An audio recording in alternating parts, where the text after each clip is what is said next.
9. Check the radio, pit crew is far from slow. The lights no longer yellow. Ready, steady, go. Crank it up. Oh, it's racing. Crank it up. Oh, it's racing. Crank it up. Oh, it's racing. Crank it up. Oh, it's racing. In love with the ride. Burning rubber smells real nice. Fuel it up once or twice. Come on, fast is the way to drive. Crowds all on their feet, not one bothered by the heat. Imagine them in the driver's seat. Checkered flag would be sweet. Crank it up. Oh, it's racing. Crank it up. Oh, it's racing. Crank it up. Oh, it's racing. Crank it up. Oh, it's racing. Everybody get ready. On your feet. Here we go. 3, 2, 1. Crank it up.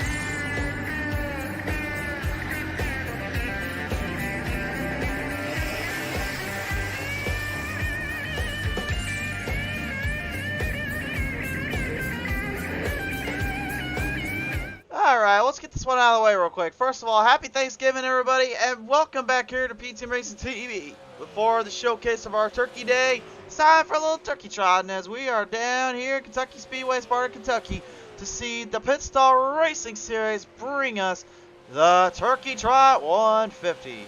Hi again, everyone. I am the Crusader, Christian Trot, joining you guys here today as we're getting ready to go live on the action on the call here. Field of drivers right now getting ready to hit up down to the speed to hit down the fat here. We are getting set for the action at hand and for what is about to be endured by our drivers and the field alike. As we get ready for it, though, it is time as always to listen in to the guys, listen in to the drivers. The first one up we'll listen to here. He joins us in the number 94 camp. Ladies and gentlemen, Troy Radford returns to the call. How are you doing, sir? I am doing pretty good, my friend, and it is great to see you back here as always. Hey, thank you very much. Glad to be here. So, don't get to get out with the pit stall guys as much as I'd like to, but always love it when I do. Certainly, indeed. There. Now, I got to ask you, man. It's been quite a time since we've seen you here on the show, seen you on the track. What's been one thing you've really been kind of focusing in on after you've been kind of hanging around away from us? Honestly, I haven't been doing a lot of racing. So I had a couple of really big series that I was running in and was able to come away with a championship in one of them. Probably wrapped up about 2 months ago, and honestly, other than running some officials, I have not been doing a lot in the sim. Life has been pretty busy in the fall, so just been kind of spending time with the family and running some officials when I can fit them in. For sure there. Well, nevertheless, though, Troy, it is great to have you back on board. We hope to see good things out of you today, buddy. Yeah, thank you much. Ladies and gentlemen, Troy Radford on the line there. We'll take it down now and talk to one of our other guys here. He pilots it in the big 03. Ladies and gentlemen, he comes back to the show. This is Cody Griffin on the line. How's it going? Oh, going pretty good, Cody. How you doing today, buddy? Doing good, doing good. All right. Hey, man, we know you've been around these parts. We know you've been around these spots quite a bit. But, man, it's been a time or two since we've really been able to bring you back to the stage. How do you feel today as you get ready for a little fun tonight? Yeah, I missed the last league race due to working at the shop, at the race shop. Had a big Florence 400 there we had to get prepared for, so didn't have time to come race. But, yeah, I'm excited for tonight. Ought to be fun, and it's going to be kind of like an all-star format from what I understand. There's going to be a few shake-ups, like some inverts and random cautions and stuff like that to the last little stint, and it's go as hard as you can. So just kind of keep it one piece, keep it clean, save those resets for the end, and we'll see what we can do. See what you can do, indeed. With all the prices as well on the line, do you think that maybe kind of makes some of these guys a little bit more intensified to kind of do well here, you think? Oh yeah, for sure. Anytime you throw money in front of a guy, in front of a bunch of people, is always going to get hectic. I mean, and with it being virtual and not reality, I mean, we don't have to fix them if we tear them up. So there's your answer pretty much right there. For sure there. All right, Griffin, we appreciate your time here today, buddy. Good luck out there. Appreciate it.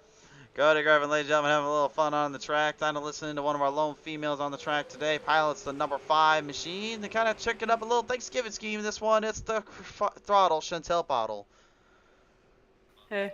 Hello there. Well, Chantel, got a brand new paint scheme and living up to the turkey spirit, I say, at the Turkey Trot 150. Yep.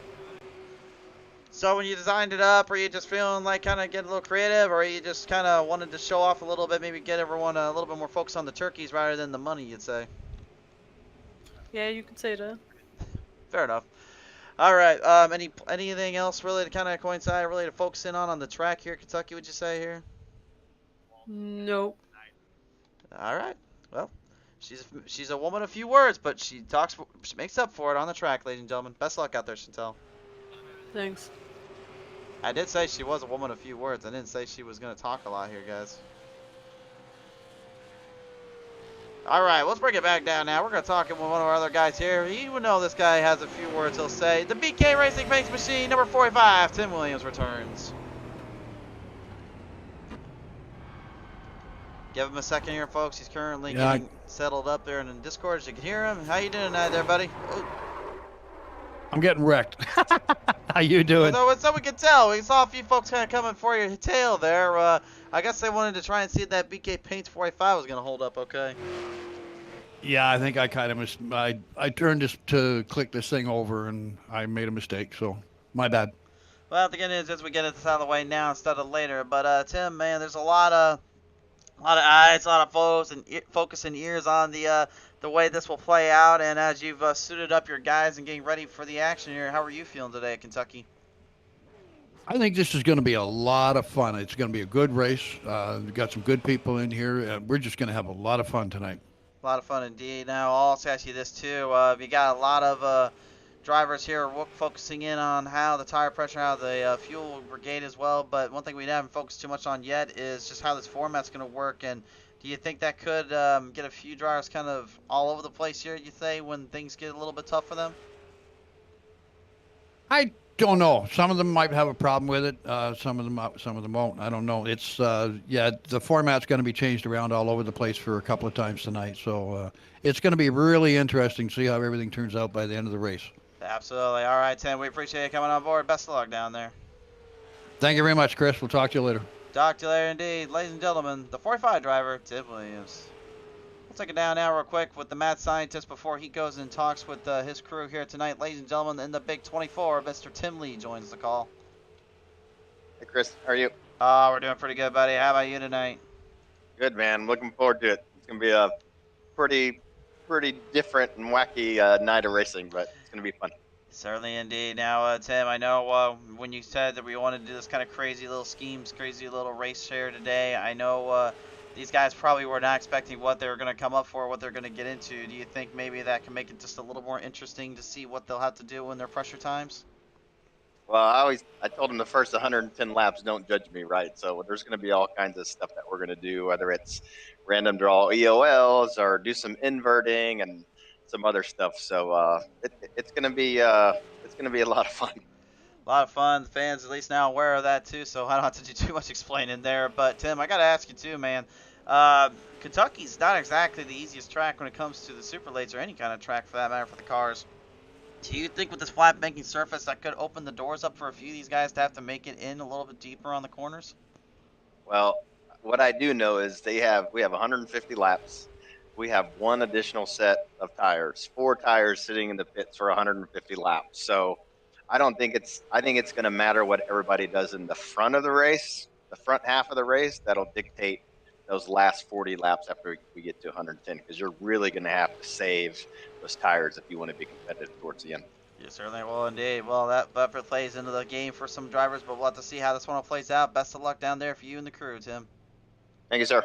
Tim Lee, ladies and gentlemen, on the line here as he prepares to get down to it and get down to the action here.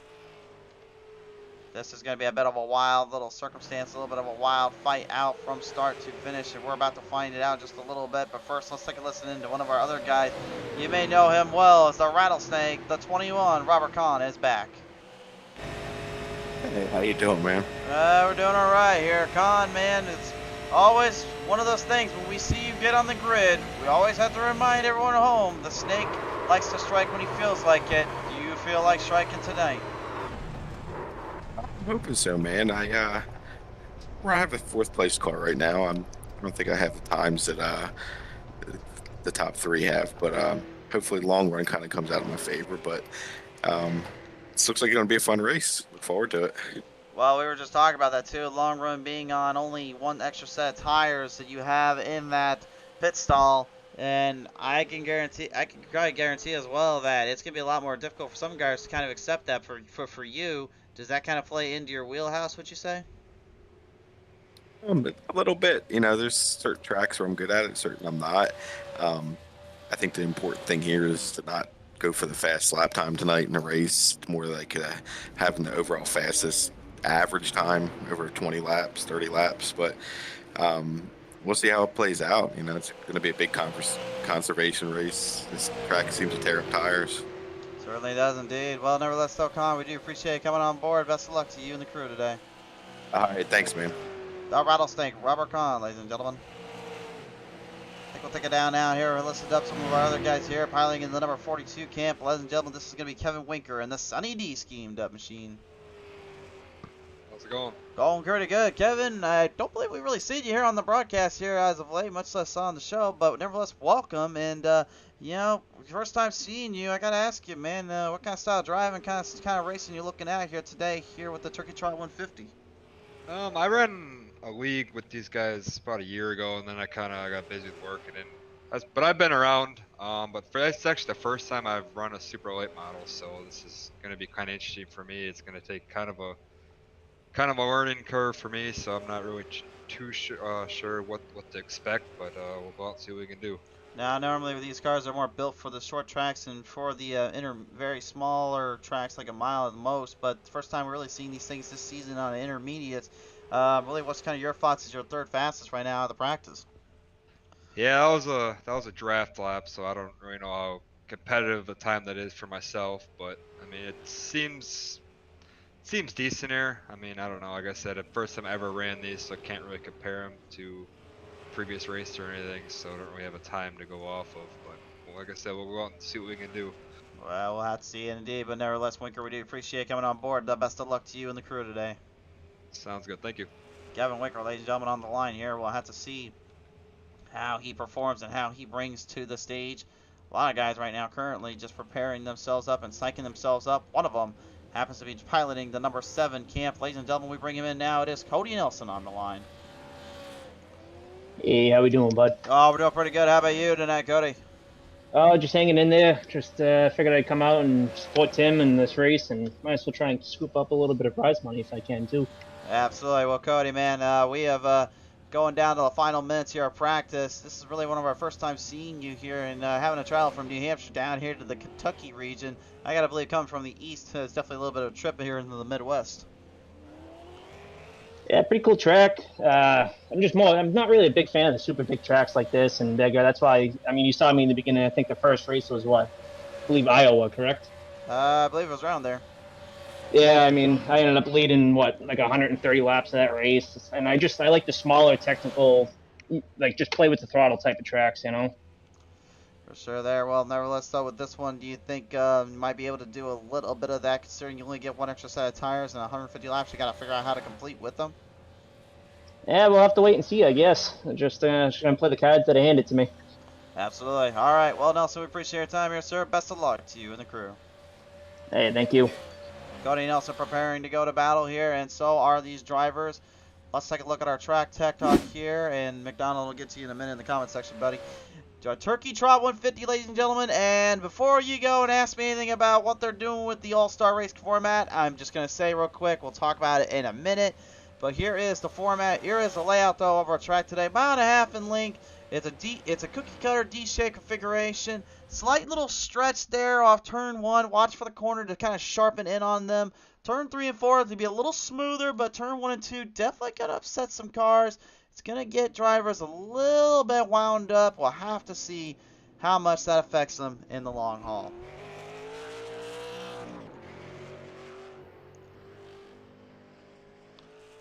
Drivers have now entered the track and entered the stage. We begin our qualifying. And Steve McDonald, also you asked us, we need to start doing these broadcasts live on YouTube. We were doing it live and multi-platform for a while, but really the reason why we were on the other platforms is because it's just more broadcast views and stuff we could use. But for now, YouTube was kind of working with us a little bit better today, so we decided to go with YouTube today.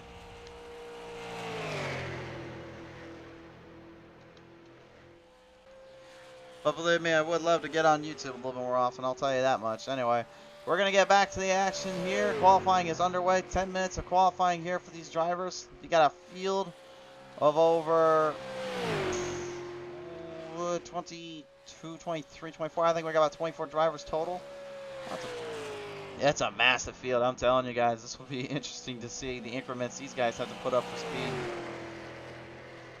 First lap time's being put down on the track. Cody Nelson sets the fastest, 32.02. What will Radford's time set? His time is a 32.01 now. Put him in the top spot. John Robinson, the number 15, going to bring it out on the track as well. Jace Rife, the number 54, Red Bull Machine. Enduring out as well here. DJ Mitchell's going to lay down a 32 flat. He'll be in the number 1 spot. Times are quick, times are fast, and they are currently marching to the beat of their own drums. Very close in nature and very close in the speeds.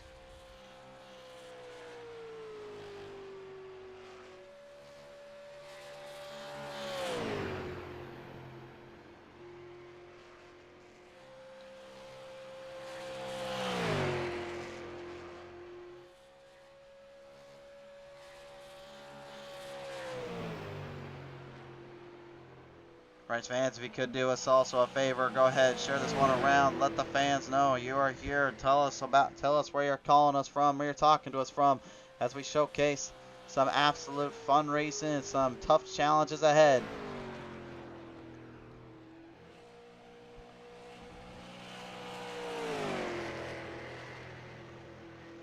Field going to play their way around with 7 minutes left on the clock here. DJ Mitchell is your fastest time, set with the 32 flat. Everybody else trying to catch to him. And Lee Norton will catch him, though. And so will Robert Kahn. But Kahn just barely edging him out by 1,000 seconds. Norton was a whole 300ths of a second. The 85 sets the fastest time. But again, you can set the fastest time right now. But as you heard from the mad scientist as well, what happens when you get inverted in this field and you got to learn how to fight your way back up to the front. Strategy and the overall just in curiosity of trying to figure it all out is definitely going to be put up for grabs.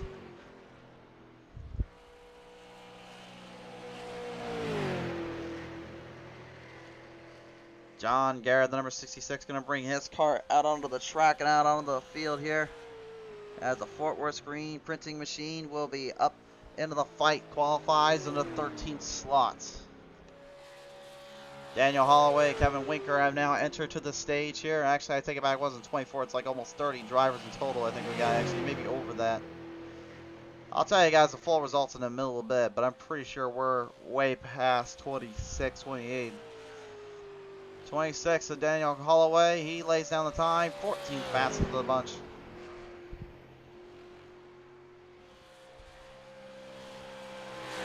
Kevin Winker's time of 32.12. That'll put him in the 8th slot.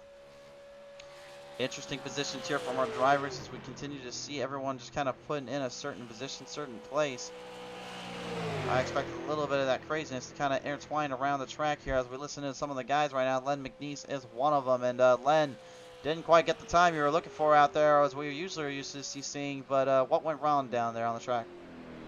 This is going to be a different track. I'm not used to this one too well, and I just missed my marks going into 3 both times. So going into, I was gonna say going into 3. What's the troublesome spot there for 1 and 2 versus 3 and 4 for you? I just can't see the track as well going in 3 and 4 as I can 1 and 2. It's like there's no lines painted on the track, so I'm just having a hard time judging where to go. Definitely judging where to go, indeed. Well, nevertheless, Len, definitely going to be a bit of a crazy fight out here on the track here. Good, interesting to see, though. Thanks for tuning on in today, buddy. Hey, we appreciate you. Hopefully, all I know is Tim says it's going to be a different race tonight, so he's going to move things around. So we'll see how this plays out. Oh, it will absolutely will be indeed. We'll see you later, buddy. Thank you, sir. Len McNeese preparing, and he knows what's coming next. He knows it's going to be a wild, wild race. I'll take a listen now to some of our other guys here. I believe Sean Wilder now ready to hit to the call here. Let's take a listen in with him as the 91 joins us. Sean, how you doing tonight, buddy? I'm doing pretty good. How you doing? Hang on. I was about to say, we can barely understand you there, bud. Yeah, sorry about that, guys. Tim's going over the rules, and I had it turned up. How you doing tonight, buddy? Happy Thanksgiving. Happy Thanksgiving to you as well here, Sean. Hey, man, I know you're getting ready for Thanksgiving tomorrow, but what kind of turkey you plan on gobbling up here today in Kentucky? Well, we'll just have to see. Sounds like they're going to do a bunch of wacky stuff to make it fun for us, so we're just going to play along. It's going to be about tire management tonight. You only get one set for 150 laps, so that should be interesting. It certainly will be indeed. Now, I'll ask this too. We heard a lot of drivers say they're a little bit confused on whether or not they want to go with the long run or they're even going to be having to go through the short run. For you, really, what's the stint you're thinking? Are you feeling the halfway points is going to be where the tires are going to be set, or do you try to go later? I'm going to try to go as late as possible. I think I'm going to push 65, 70 laps if possible, but I don't know if the tires will hold. I think we'll see some blowouts tonight. I think we might indeed, but nevertheless, Sean, we do appreciate your time here, sir. Best of luck down to the crew. Thank you, sir. I appreciate it. Enjoy the show, and happy Thanksgiving to everybody out there watching us. We sure appreciate the support. Absolutely. Ladies and gentlemen, Sean Wilder out here on the track, ready to get down to business and get down to the craziness. Field still getting ready to go here. Russ Hancock right now currently qualified 23rd. Out of all our field drivers, he's the lowest of the positions, but that means we get to have a word in with him and see how he's holding up here. Russ, you got the copy down there? Russ, you got a copy? Yes, sir. All right, he's got the copy, race fans here. Russ having to make the trip down there from Chesterfield, Virginia over here to Old Sparta, Kentucky. I got to ask you, man, was the drive and all that ready to go out here and try to put on a battle with these guys going to be worth it, you think? I think so. I think it's going to be a fun night tonight.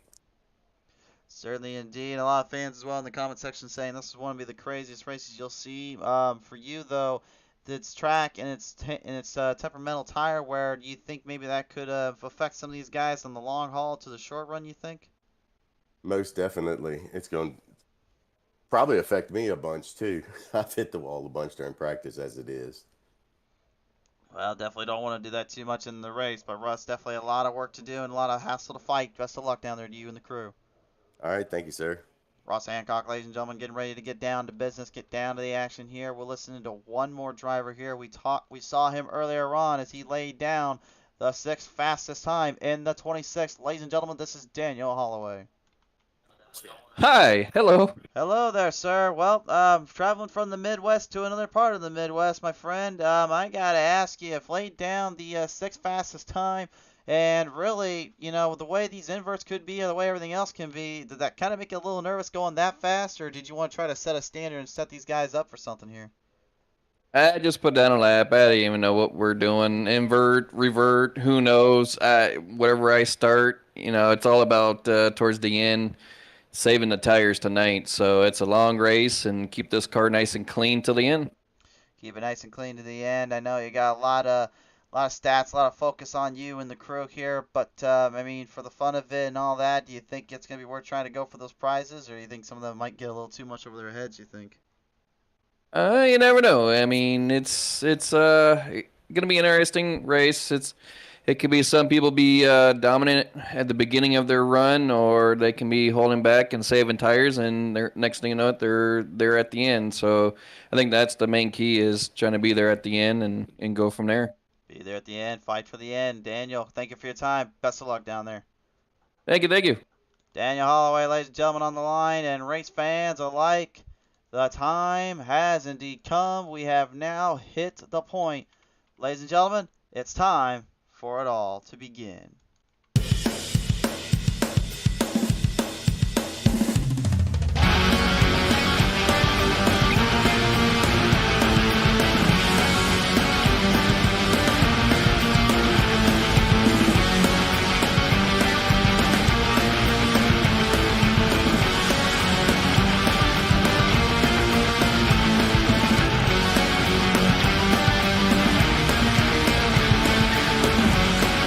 Time for the Pit Stall Racing Series.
Well, I was talking up at the booth, Coffee Man, and I literally just laid down the entire gridding order, so I'll just...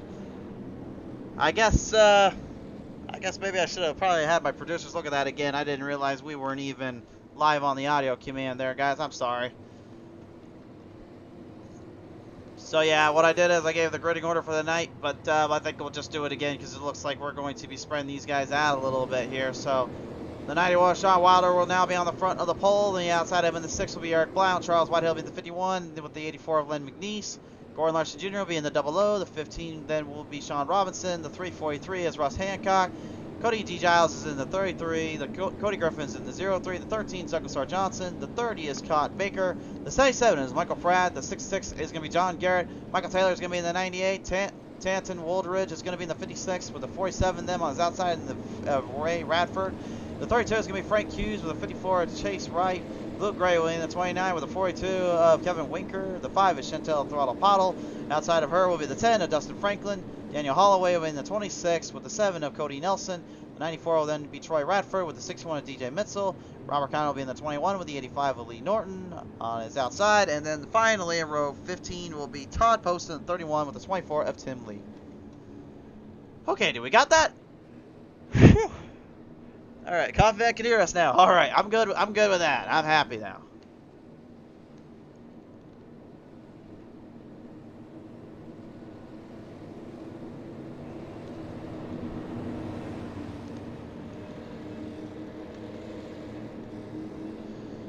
The field will march their way on around. Race fans, we have now set the gridding order for this one.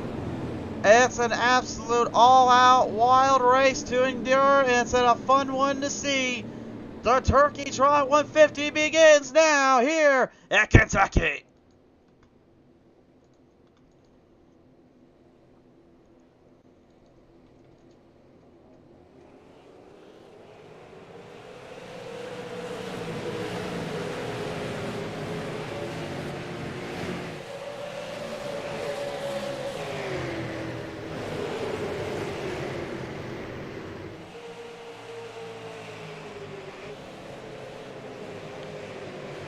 Drivers already choosing their lines, choosing their angles. They're trying to figure out what they want to do, but unfortunately for some of them, they can't escape madness when it hits right in the face. Trouble off of turn number 2. We've got our first caution of the day. A huge wreck and fewing, unfortunately, right off of turn number 2. There are many drivers getting crashed and clapped in between, nowhere to go or to escape from. We take a look at the Pete Simmons replay. Looked like these guys out of the gate didn't know where they were going or where they wanted to go. Went about 3 wide, 4 wide, and just a slight slip up. Looked like actually a little bit of net code there, looks like, on the 10. And I think that might have got into the throttle Chantel Pottle there. That was Dustin Franklin, by the way, and it looks like, yes, that was the throttle Chantel Pottle that he had gotten into the prior hit. One more look at it. Looked like Dustin had a pretty clear line here. Slight coding there, and catches the 5, and there they go, unfortunately.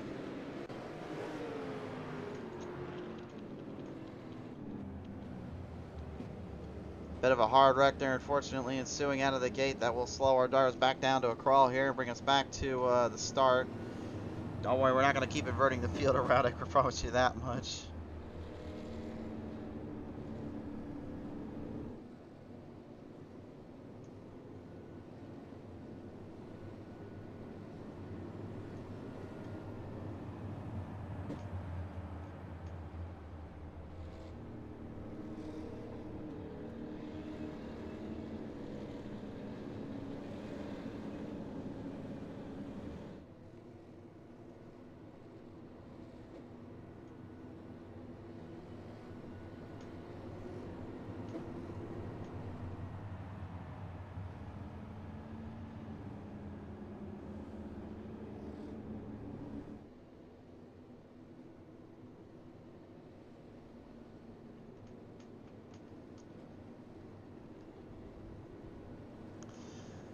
Definitely not the way these guys were expecting to start this one off, and I don't think really a lot of people were expecting to kind of go this route out of the gate. Again, there are prizes on the line. There's also a little thing of cash or two, and of course, obviously, just bragging rights to win this one out. The Turkey Trot 150. This is one of the toughest races, in my opinion, these guys and gals are going to be facing up against, because the fact is, tomorrow night, we will not be with the Pitstall Racing Series. They are having Thanksgiving, of course, as are we.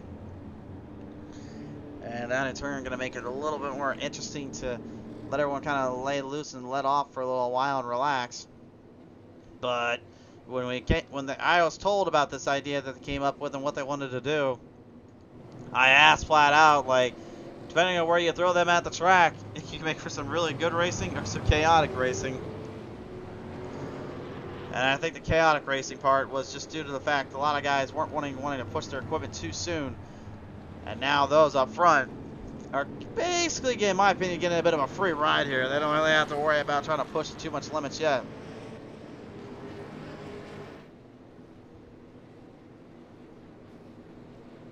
Friday night we will be back here live on YouTube, of course. So Steve McDonald, don't worry, we got you covered on some more broadcasts here on the YouTube end, my friend.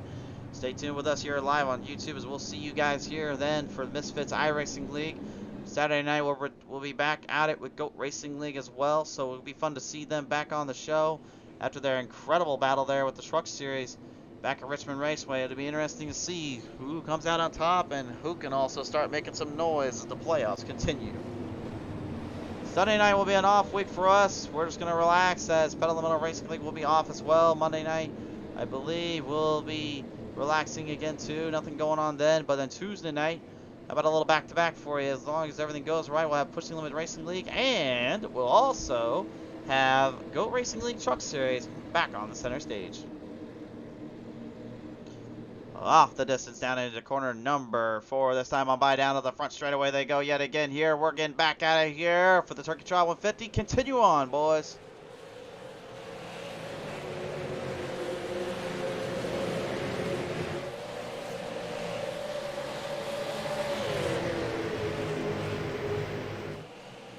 Well, this time I think they learned their lesson. They went a little bit closer to the bottom lane to get straightened out for a single file run. If you wanted to make a move, you went to the outside.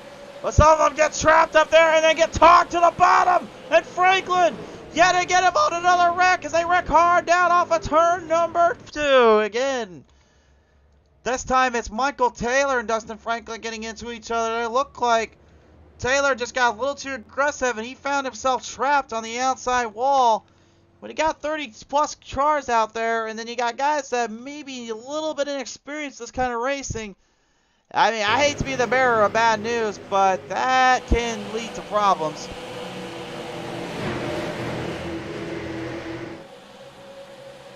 Taylor can't, oh, right there, actually, it wasn't Taylor that got into there. It was actually the 7 that clipped him in the back. He got a huge hit there. Oh, my. I think that might have been Cody Nelson that got him there. It looks like it was. We'll take a look at it from the blimp cam here as he came around that corner.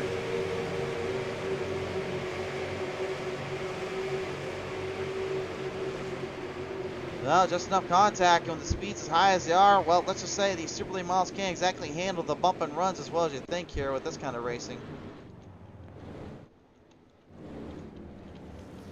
And that, again, will set us back into square number 1. Which is just trying to get these drivers to calm down a little bit. Sean Wilder at this point just thinking, nah, you guys can keep going at it. I'll just hang around back here. I'll hang around up here for the rest of the time being. Probably thinking this could be an easy go for him if he can just stay out of trouble and stay out of the way of things. I wouldn't put it past him.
Field going to be put back on full roster, full display here. We'll see if these guys have learned their lessons or not. If it was me, I would say probably they haven't learned anything. They're just going to go back at it as quick as they can. The only question is, can they get themselves spread out enough before they start doing that? Michael Taylor with a lot of damage on that car. He's going to have a lot of time to have to work around that in this case, as he's currently brought the car back out, but damaged badly on the right front and has a crinkled up rear end. So let's see how that will affect him and how it'll affect his race. Well, let's see if they can try a little differently. When we try a little differently here, we'll bring out the top ticker here and spin this one around a little bit. The Turkey Trot 150 continues on. Here we go once again.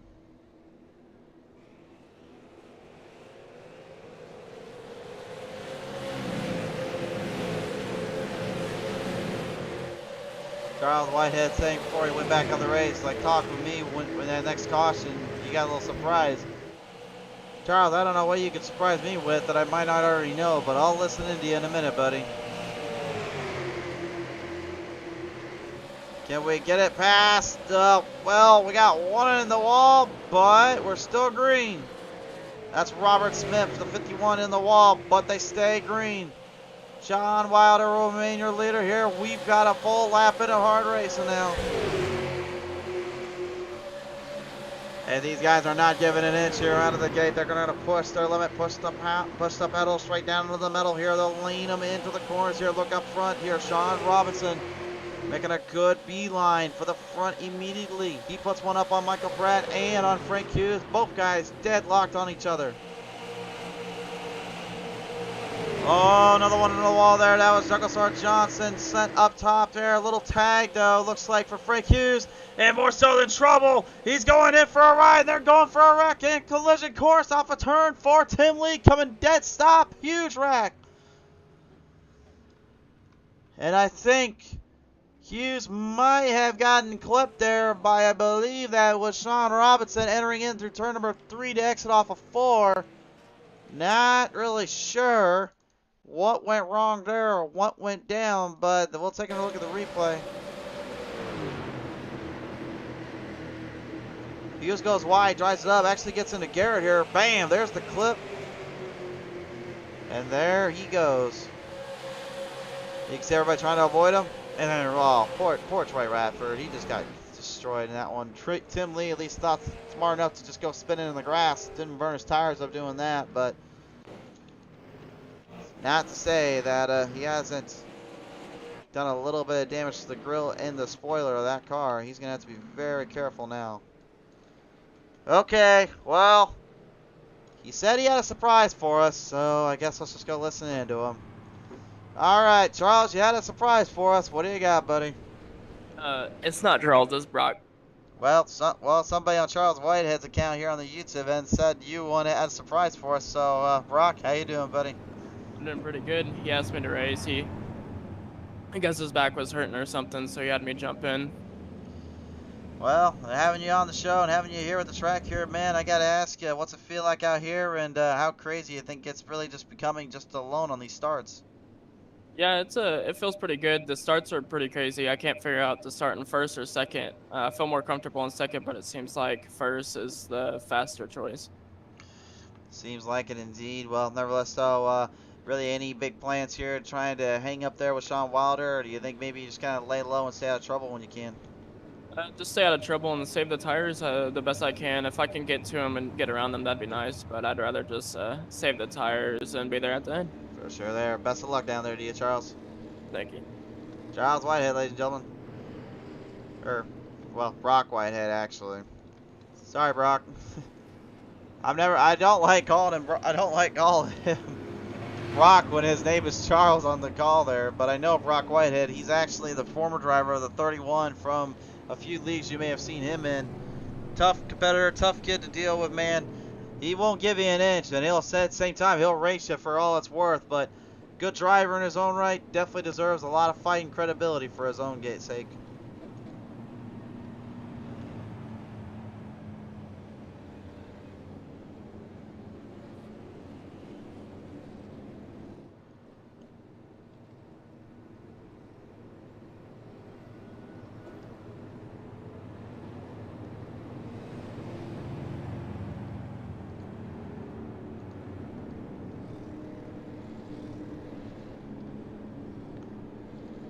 field of drivers right now trying to get settled back in.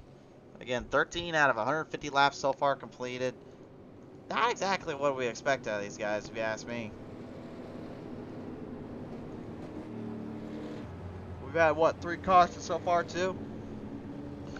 First one coming on lap 1, unfortunately, due to a bit of a driver error, if you ask me. More than anything. The other coming from maybe just a bit of over-aggression and just kind of overcompensation. And now the rest of these guys just trying to get settled back in, trying to maybe just kind of exercise the demons and not let this track get to them too much. Again, a flat track, though, like this, the bankings here just make it that much harder to deal with and that much harder to get around. Coffee Man saying, yeah, I figured they'd get settled in. And I figured they would, too. I didn't think they would take this long to really get settled in. This is not usually how they are. I know we got probably about 10 more drivers than we usually do, though, for the Pit Stall Racing Series Thursday night action. But then again, some of these guys are coming to us here that usually are running in some other leagues on Thursday. So it looks like they're coming to have them come on those Wednesday night act edition. It's a bit of a different sensation, maybe a different ideal for them.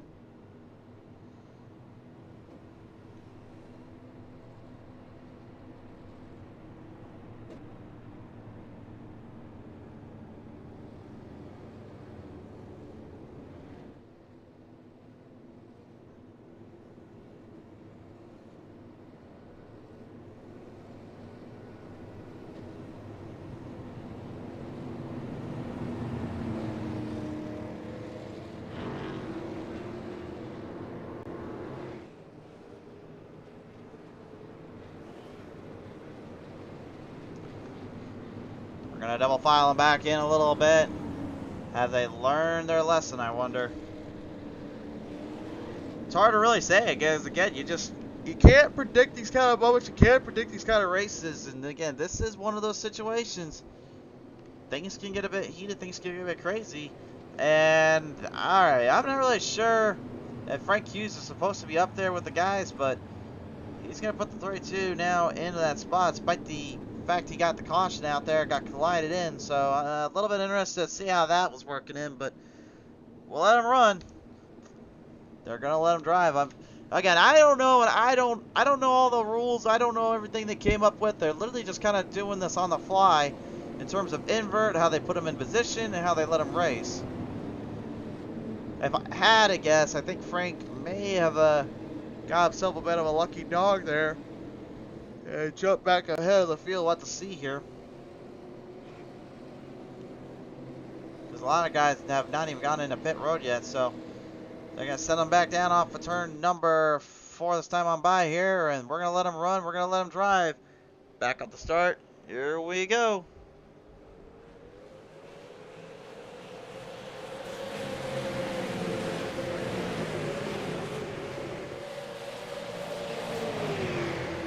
Compliment saying the cars are so equal too, so it's hard to really deal with. Yeah, it is. It really is too. It gets tough. I think the biggest issue is really just that flat exit of turn 2. I think that's where most of these guys are having all these problems from, because again, they're trying to overdrive that corner, and then they're trying to really masterfully hit it hard off of turn 3 and 4. But again, because of the way it angles off of 4, it becomes even more of an apparent issue, and it becomes a lot more difficult to handle. Still 3 wide out of the gate. Great battle right now in the top 10. But now the field's starting, and slowly, I think, starting to get the picture, get the idea. Don't get too crazy. There's plenty of time to do that later. Len McNeese in the 84 right now, making a run for it at Tanton Woldridge, and the number 56 machine coming right off of the exit corner. Dustin Franklin in the 10 also right there with them. Every driver there moving the chains and fighting hard for position. The Rattlesnake, Robert Kahn on the 21, right on top of the number 5 of Chantel the Throttle Paddle, as the Happy Thanksgiving Scheme 5 comes out for a little showcase today.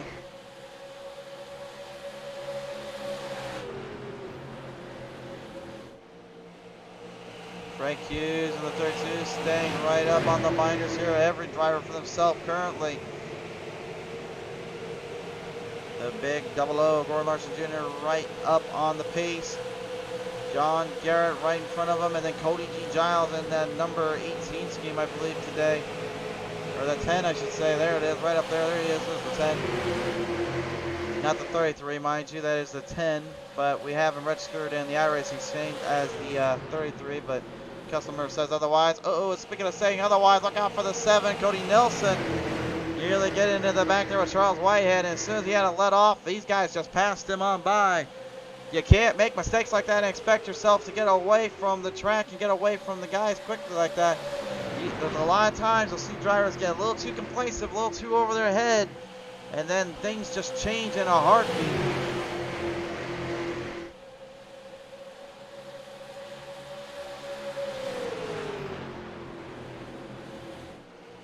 Great battle for the top spots. Whitehead, Wilder still trying to lay low. They don't want to go after Hughes yet.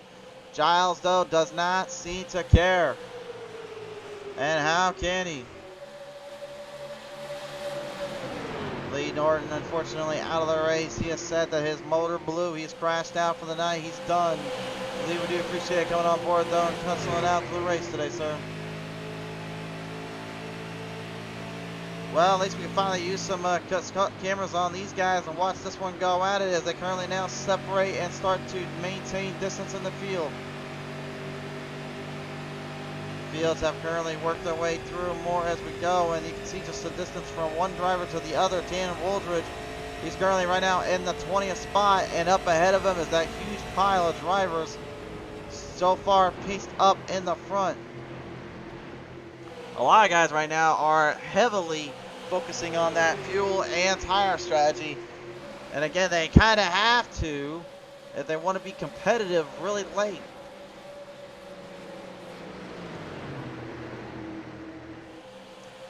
But I don't think the same can be said for the guys up front. I don't think they really care. Frank Hughes currently right now just literally the leader to an insane pack of guys right now just fighting for any position they can. 3 wide, nearly 4 off the corner. And the entry of the turns, they are wild right now. They are not caring whatsoever.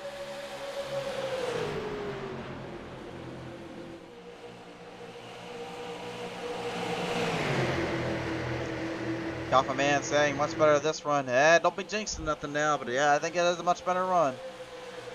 My ultimate question is, can they just stay out of trouble? That's the biggest kicker.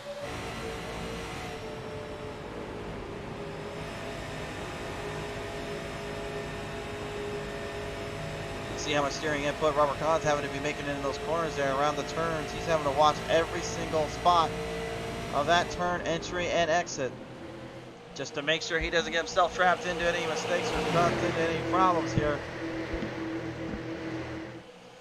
3 wide off the embankments, nearly 4 off. Kahn backed out of it. You know, there's something right now. Oh, we're seeing it. It's a little bump and run in. Look at this. Sean Wilder, he gave the 21 a little tap in the back. I don't know if that was intentional or if that was just by accident, but whatever the design was, Kahn able to save it. And Wilder, by design, takes control of position. He moves the chains, but the problem is, when he did that, old Tim Williams said, hey man, you want to do that? That's okay. I'll seal your spine while you bow with the old rattlesnake back there. There's one thing you don't do is provoke a snake, and right now Kahn, I think, got provoked, and he doesn't like that. He's looking at his options and he's looking at positions. I think he'll wait till the time is right. You can see the field starting to separate further as we go. Ooh, Kahn is closing him up though. I think he really wants to put that bumper back into him there, but he knows it's too early to do it. One thing you know about him, he's patient, as much as some of these other guys can be. John Garrett, ARCA Series driver, the number 66 right now, trying to manhandle the Kentucky Speedway here. Puts one right up ahead of the number 03 of Cody Griffin. Griffin, slight damage on the King's Royal machine.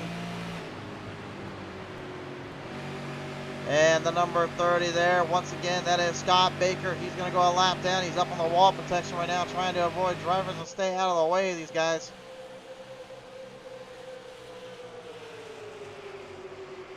In the back of the pack here, we look ahead up into the top 10. Gordon Larson Jr. up ahead there with Daniel all the way in the 26, and Luke Gray at the number 29. Gray right now looking like he might be trying to line up draft zones and put this, I believe that's the Sinclair. Hold on, somebody give me a camera view on that corner panel there, guys. Sincoin? Somebody help me translate that, please. I'm not very good with calling out sponsors sometimes, and this is one of those times. I can't give you a full name on that one, honestly. I thought it said Sincoin. I want to make sure I say it right, otherwise it looks kind of bad on our end. I'm going to go with Sincoin. I think that's what it says there, but if somebody sees it better than I do in the comment section, please refer to how you actually say it.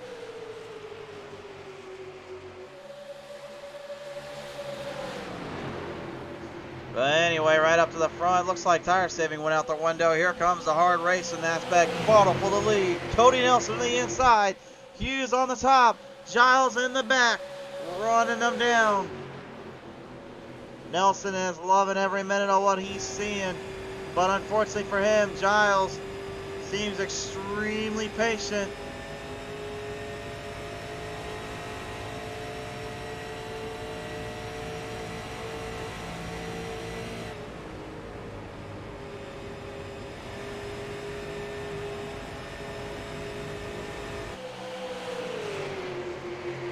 Like almost digging into those corners, kind of keeping the right front planted and making sure the wheel doesn't turn in very much.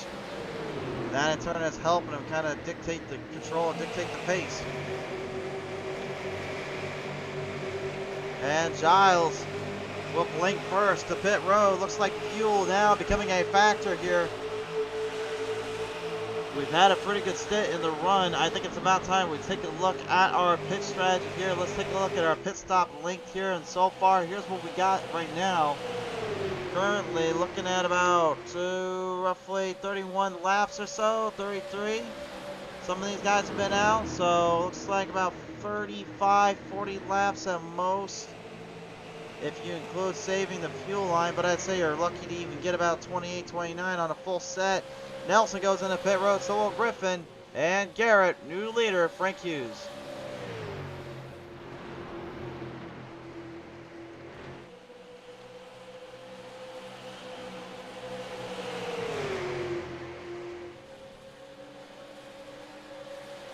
Back into the fight, back into the fray. The number 61 of DJ Mitchell now also coming through into Vine. Charles Whitehead, or excuse me, Brock Whitehead. It's gonna be hard to keep clicking them. It's gonna be hard to keep switching between those names.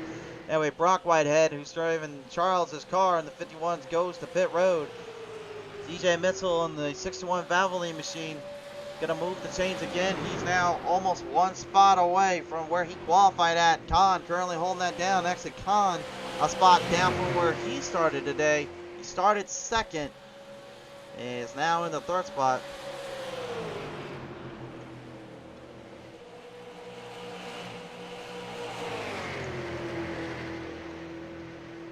And these guys taking a toll, taking a run for their money's worth and trying just to hold on for what they've got. The 5 Chantel Paddle now enters into pit road. Dustin Franklin in the 10 will go out of here at Troy Radford in the 94, while the 77 of Michael Pratt right up ahead of him here, just trying to stay out of the way or stay out of trouble if he possibly can. Good luck with that, in my opinion.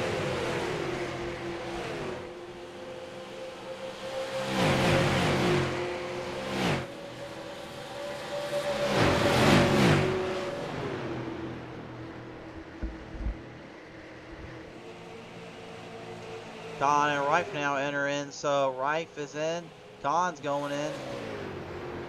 About a second lead there for Frank Hughes and over Tim Williams.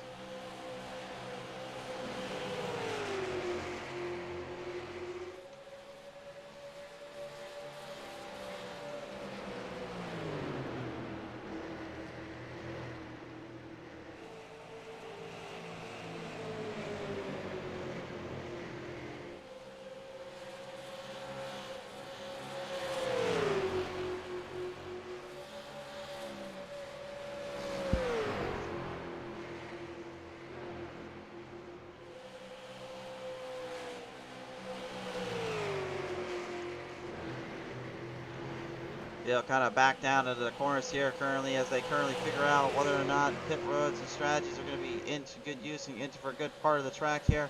Very strong run right now from everybody, but some maybe a little bit more so than others. There is some slight damage on some of these guys. Todd Poston just happens to be one of them in that 31 cam. Slightly damage on the right front. You can see though the tire is at least in good enough condition to not have that opening be more like a parachute and kind of slowing him down rather than breaking through the air. But it's still hurt enough though that it is slowing him down just ever so slightly. Any kind of damage to these cars and the aerodynamics of them get completely wasted. Then comes really the hardest part, which is figuring out how to draft and how to hold the line down while keeping the RPMs up enough to make sure the car has momentum to carry through corners and carry through the turns.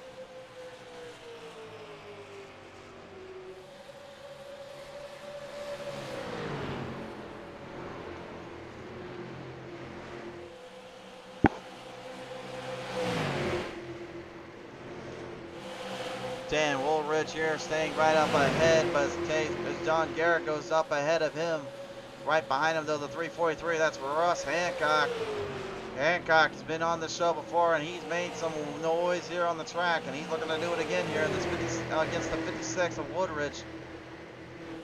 Woodridge right now, though, he's doing a great job holding the line down and keeping the FSM machine in a nice tight spot. Actually, pretty cool little scheme on that design there. Oh yeah, I forgot to ask you guys. In the comments section below, if you watch these guys go around the track, and you watch these cars go onto the field, I need to know, what do you think is the best paint scheme out of the bunch? I will never try to choose the schemes as much as I can. I want you guys to let me know, who do you think has the best paint scheme today here in the Turkey Trot 150? Your vote matters. I need to know. Comment down below which one you think looks the best. I'll try to sneak my way through each scheme as I can and show you guys what we got, but we need your help. Pick the best scheme out of the bunch.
Caden Tuff saying 10 Woolridge here. Caden, been a while since we've heard from you, sir.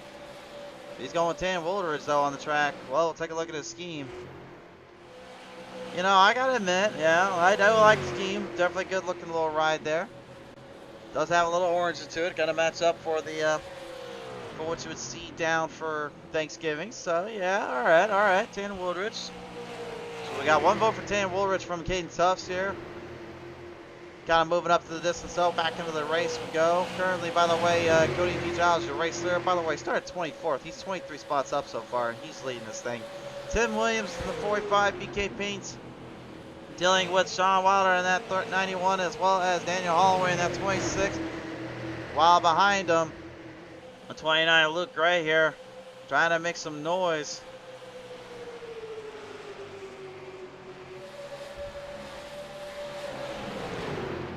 As he moves his way up on the change here, bop on the outside, bounce down and around the corners. Got a great drive coming off here as Daniel Holloway tries to stabilize in and stabilize more to the corners. Tim Williams keeping up the distance, keeping up the shot.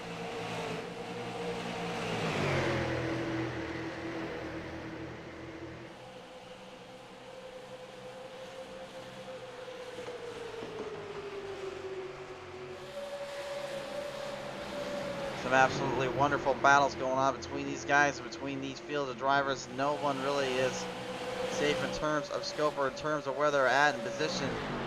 It's been all fight and all hit for this one. Ollie Spracklin says 5 has the best. All right. Well, we got one vote for the four. We got one for Tan Woolridge. We got one for Chantel Pottle.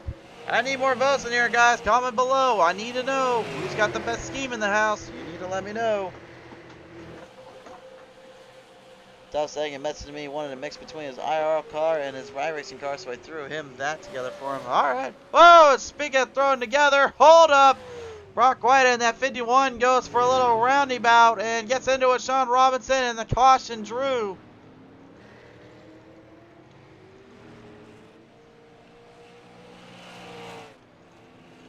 Well, we had a camera on them, as you can tell there, but I'm not really sure what went down there until we came around that corner.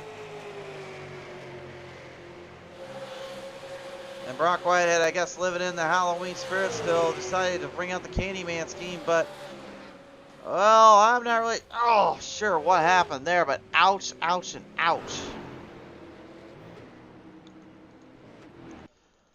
I don't know. I don't know if that was a blatant shot or if that was really just a bad corner there from the 15. Either way, that was definitely not what you want to do on a circumstance like this. Looks like the 15 slightly got lifted up there. You saw where the flat spot is entering into that turn. That's a sharp angle stretch of the tri-oval. And it busted him up a little bit there. The right front clipped up quickly, and Whitehead now finds himself in a very problematic zone. The good news for him is there are 2 insert pairs up for grabs.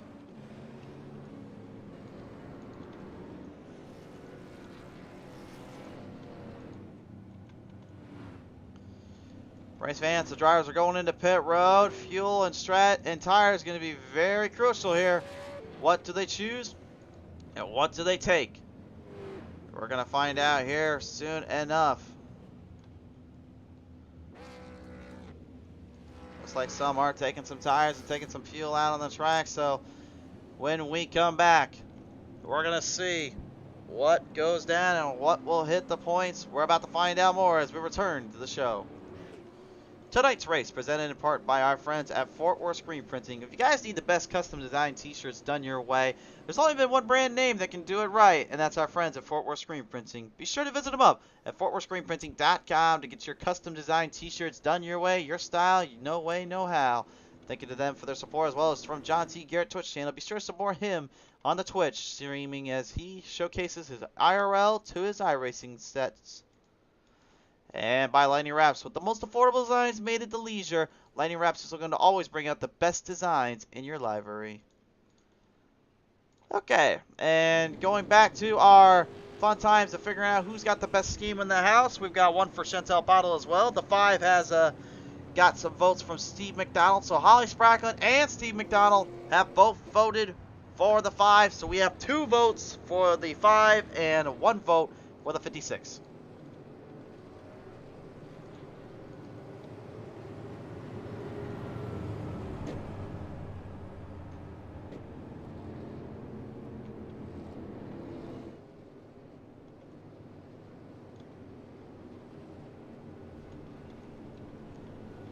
And for those that are wondering what Chantel's scheme looks like, again, we'll take a look at it here. This is the Thanksgiving, Happy Thanksgiving 5, I guess you could say. The little Ford Mustang designed on that. Which is kind of weird, because usually we're still used to seeing her driving in the Chevys, but I guess she decided to bring out another Ford to the show. She's got the turkey scheme on that one. Definitely a little Thanksgiving celebration. I like it. Black top, very good. Yeah, I can see that being a fitting car for the Turkey Trot 150. Of course, you got that old Valvoline styled up 61 and DJ Mitzel, a little tribute, if you will, to many drivers, including the late great Mark Martin. And that Sunny D up 42, definitely a little more of the newer flavor, newer edge that you see on the NASCAR Cup Series these days. I like that too. Pretty cool little ride there. Love the orange in it. But again, I'm going to try my best not to intervene on the paint scheme picks. You guys are the ones that are doing it this time. I've had enough of picking paint schemes, so the fans vote. I am only just here as the messenger.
Right now, the guy is currently putting some cleaned up cars and put up positions. Sean Wilder will be your new leader yet again. The 91 going to bring it back to the top spot. Remember, he has come close to winning here before. He has not gotten that victory just yet. McDowell saying I didn't realize she was in a Ford. Well, McDowell, I think you paid your vote already, but I don't think you can change it. I do not allow any switchbacks here, guys. You can vote more than one car, but you cannot switch your vote as soon as you said it. So you type it, that's it. All right, we're going to bring it back to the green flag. This time on by, we're going back to it in the Turkey Trot 150.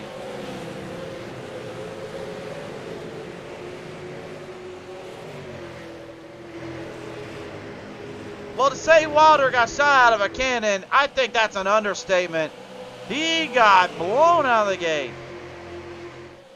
He is literally a full 8/10 of a second ahead of the second place guy in Todd Poston. And he's looking to post it up even further than that. No pun intended to Poston. The Viagra number 6 of Eric Blount, though. That's another Mark Martin scheme coming up out of the track as he moves his way up onto the top side. He's got Eric Blount. He's got Dustin Franklin right ahead of him in the number 10. Franklin and John Garrett well working together here, and they're very good in team-wise in terms of their pursuit and in terms of their drive for support. Will they do the same here today? We will see here later on. Sean Robinson and Brock Whitehead, not Charles, currently close together again. I don't know if there's any bad blood between Brock and Sean, considering Brock had to get a fast repair used up. And maybe a bit earlier than I think he was hoping for or he was wanting to do. That could, in total, make things a little bit difficult for him to really work around.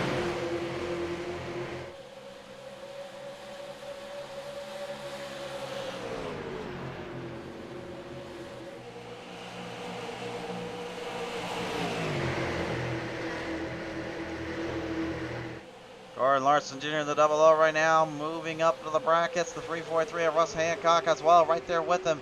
There's a lot of guys right now staying into that top 10 bracket, really staying into the close cornered ends. But again, we can't forget about the guys in the back. Even Michael Taylor, who was literally a couple laps down, back in it now. The ASE Dodge Charger machine is charging up a storm. He's fighting. He's scratching and clawing as he gets over there with Daniel Holloway and Douglas R. Johnson. Johnson in the 13 today instead of that usual 383. I'm used to seeing him, and well, we saw the turkey ski earlier there on Chantel. I think this is just about as simple of a turkey scheme as you can get for a Thanksgiving scheme there, Johnson. But it works, buddy.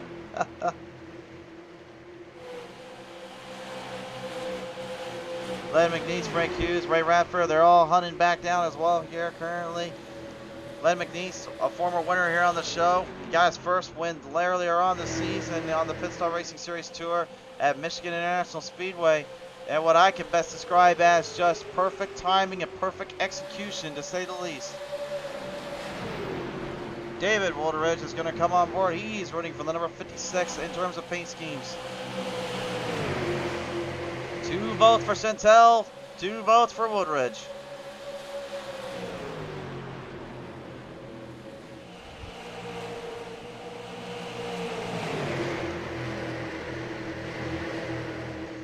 Field currently still stretched out and about. Field going to go for full on send, still hanging through the turns and hanging through the corners. A lot of guys still working their ways around the track and still opting what they can do and where they can bring it at.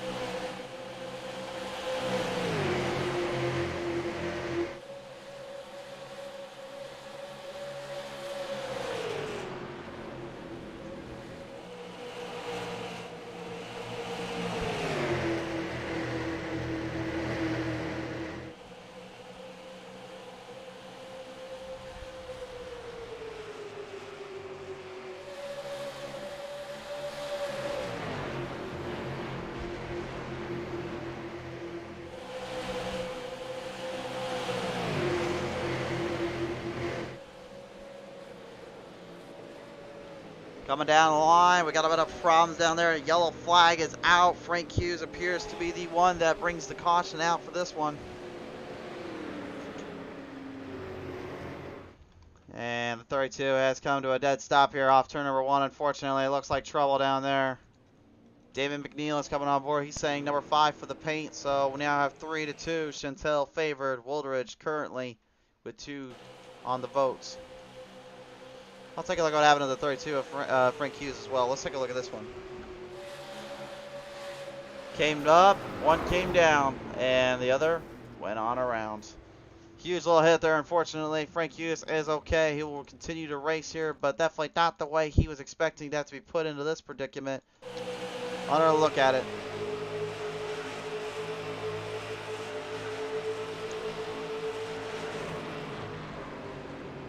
Just kind of came up and then got trapped, and there really wasn't much else you could do. It's just one of those deals. You need that spotter to really tell you where you're at, where you're going, before it's too little, too late. And unfortunately, it was one of those too little, too late scenarios.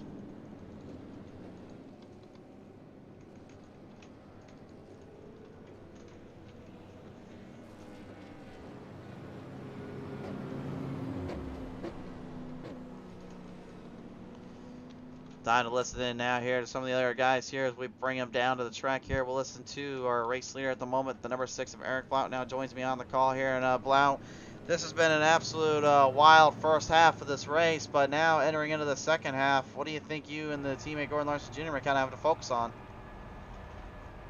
Just trying to stay out of the random drafts, you know, keeping the car in one piece. So far, it feels pretty good. I mean, that was the first real good long stint we got, and it felt pretty good. So I'm hoping we get some more long green flag runs.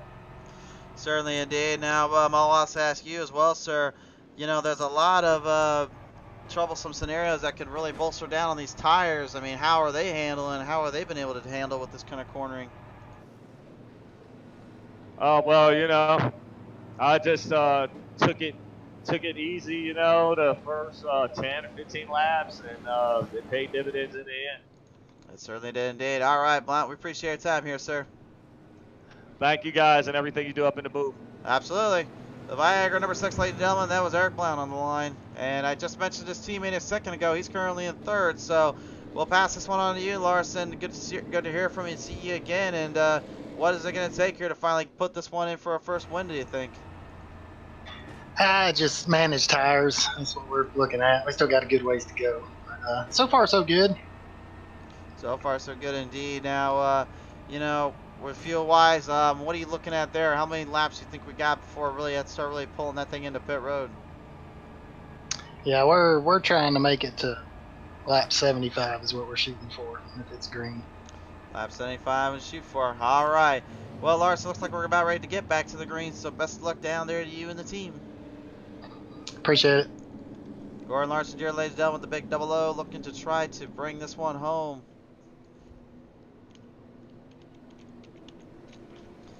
Again, race fans, if you're just now tuning in for the first time today, we appreciate you guys coming on board. Thanks so much for tuning in. Love and appreciate your support, guys. And if you are new to the channel, be sure to subscribe here on our YouTube and head to our Facebook and like and follow us up there as well. We could use all the love and support we can get here. See McDonald saying, oh, well, my vote is just half a vote since she's in a Ford. Oh, no, we can't take half of it and throw off away there. You know better.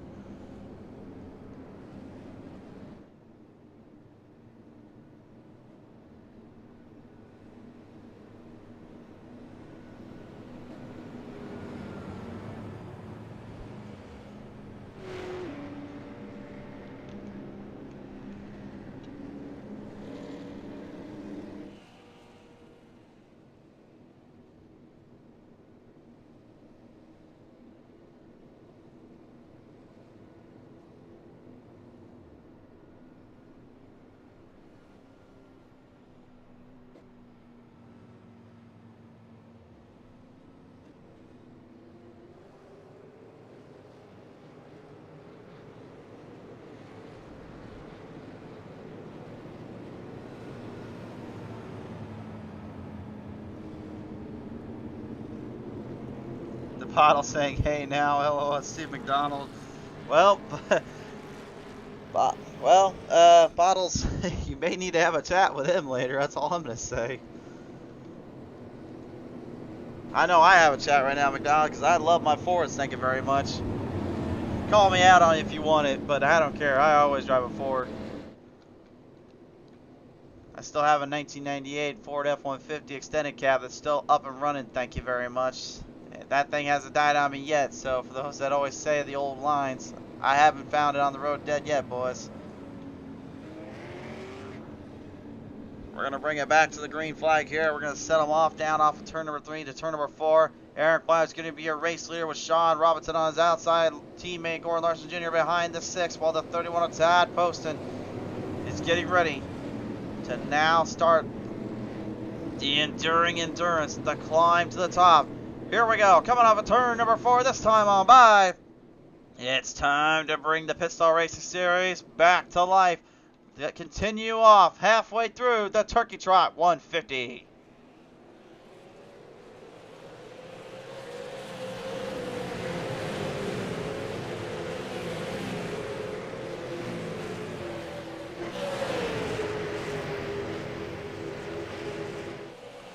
Well, Larson Jr. and Wilder are wasting little to no time. Moving chains back up ahead. Everyone now starting to really match on and hone the craft in. They're looking very carefully at those laps. They're carefully looking at the times and making sure they're staying with it. And I don't mean trying to adjust to the pop culture references. I mean they're trying to adjust to the way the track gets the slow down, gets the speeds built up, tire wear. Definitely going to be a little bit less now that the sun has gone down. The track will start to cool off a little bit. You'll see the right rears and the right fronts take a little bit less of a beating, but you're still going to see the rear end slightly kick out as they enter in and exit off of the turns, which in turn burns off just a little bit more of that flat banking exits and area. Makes it for that much of a tricky little spot to get stuck into.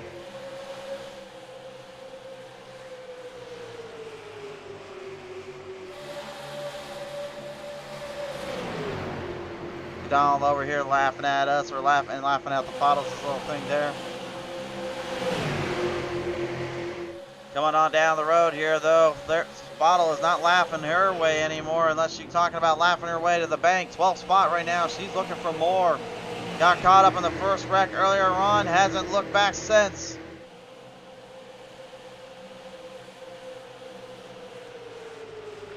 Cody Nelson in the number 7 right up ahead of Russ Hancock here as the rest of the field kind of sticks into the pace and sticks to their guns. Nobody is safe right now. They're all trying to stay out of trouble. And speaking out of trouble here, Cody Griffin getting abused and choosed. Up ahead of him, he got nailed by Chase Rife in the 54 as well as the 10 of Cody Giles in the 30 and the 10. That's your back row markers too. You wouldn't expect those guys back there, but they're trapped between a rock and a hard place. The speeds starting to show their wear and tear on them and themselves. Here we go though, battle for the lead. Blount opened the door up, and the Wild Man attacks. Sean Wilder's got the lead.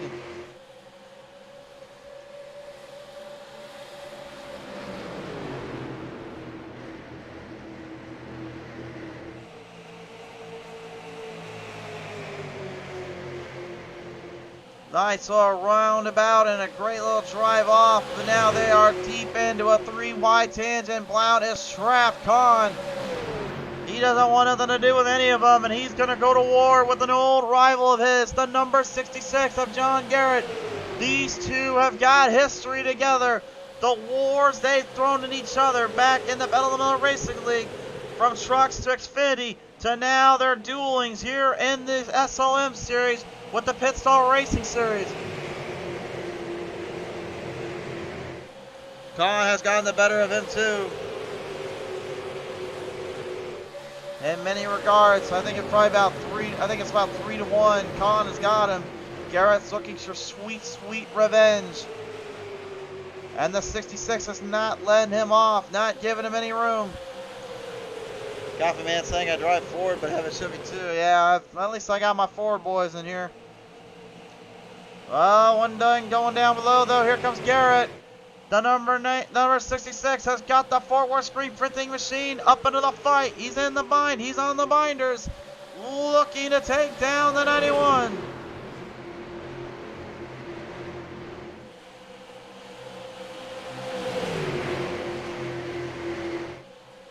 He's locked, he's loaded, and he is making great work.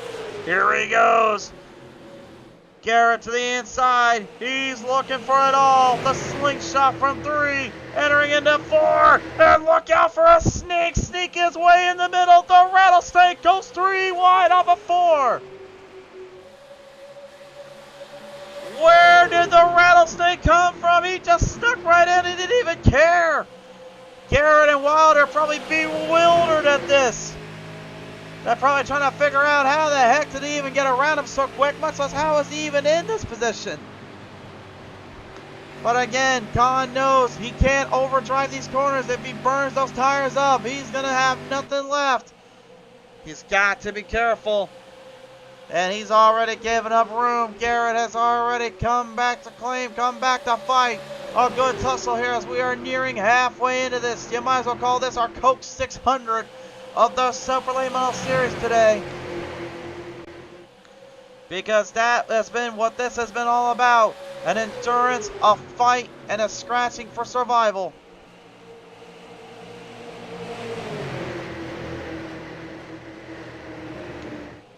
Caution flies out there. There's a problem down there. The 5 and the 15 wrecked out, unfortunately. Oh. And Paolo getting a little bit of that 98 of Michael Taylor there. It looks like she's badly damaged on the front of the nose.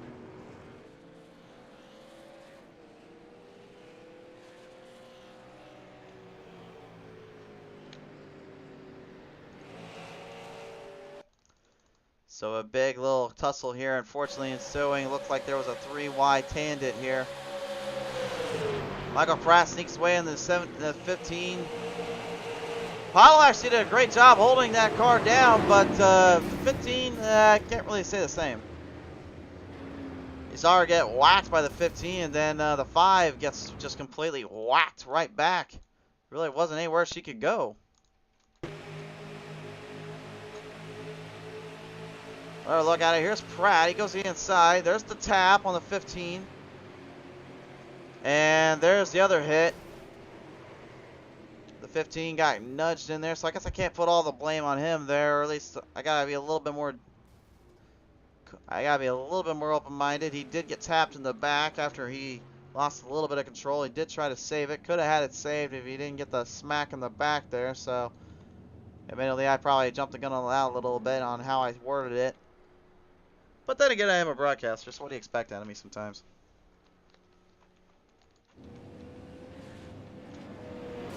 A sea of cars coming out now.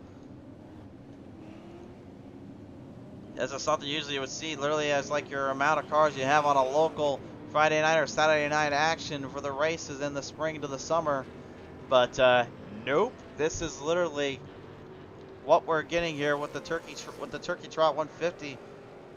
We've called far and wide for drivers to come out and put on a show. Well, I think we've gotten quite a bit of a show as it is.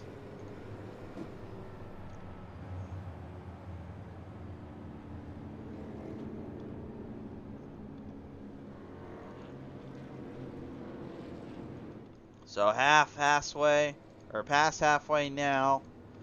About 1 hour into the race. We're about 59 minutes and 30 seconds now into this race.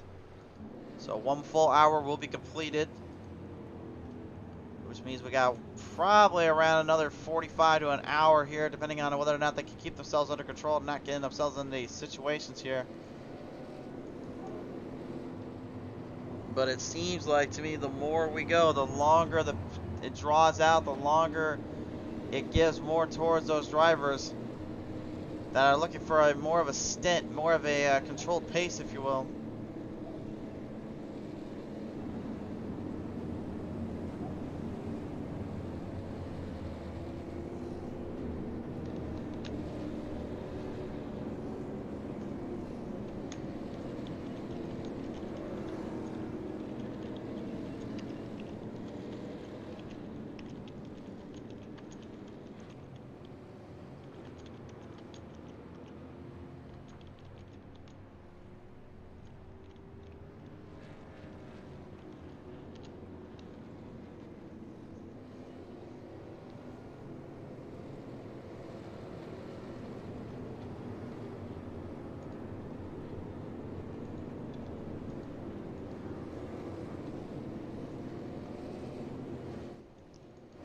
I'm very interested to see how we get further into this run here, if anyone can get up crazy here. Coffee Man saying he came from Texas. I'm not really sure what the reference is there. You're referencing like how far he went down and then back up? Is that what you're referring to? That's pretty funny if you are, but otherwise I am a little bit confused by your wording there, sir. I believe we should be going back to the green flag this time on by. I think we're going to get the pace car's lights turned off. Yes, we are indeed. So the 42, Kevin Winker, is now going to be your race leader, as the field now has to start focusing in on this one.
Leading him down through the turns into the corner of the front straightaway we go yet again, race fans. We're going to bring him back to the green.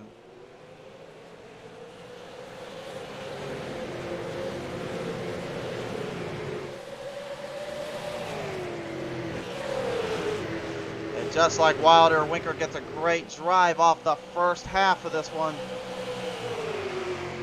He'll settle them on down through the exits into the corners. Every driver for themselves right now, stabilized in.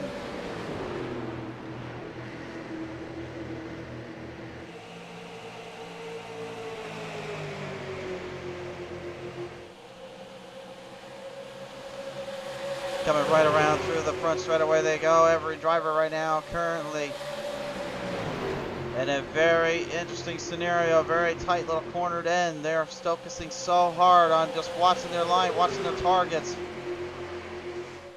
They just need to stay in rhythm and stay within full speed ahead. Troy Radford, the 94, he's no slouch on this kind of track. Remember remember last time we watched him on the Thursday night action, he was almost close to winning the regular season title before entering into the tough and some playoffs of that season league. And right now he's looking to make amends to it and bring back the power that he once possessed. Radford to the inside. He's looking for the lead. He comes off at 2. Excuse me. He's going to get it 2. Caution is out. Cody Nelson is trapped there on turn 2. And I believe Radford got ahead of Winker there before he could get ahead of him in time. So I think that will now give him the race lead. Let's take a look at the replay though.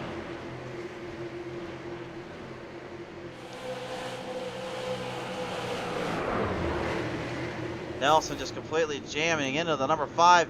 Pottle looked like she actually came out of it cleaner than he did though. Bottle's been involved in just 2 wrecks really that weren't even anywhere near to her fault, and yet again gets trapped in the same spots. Let's take a look at it. Watch this.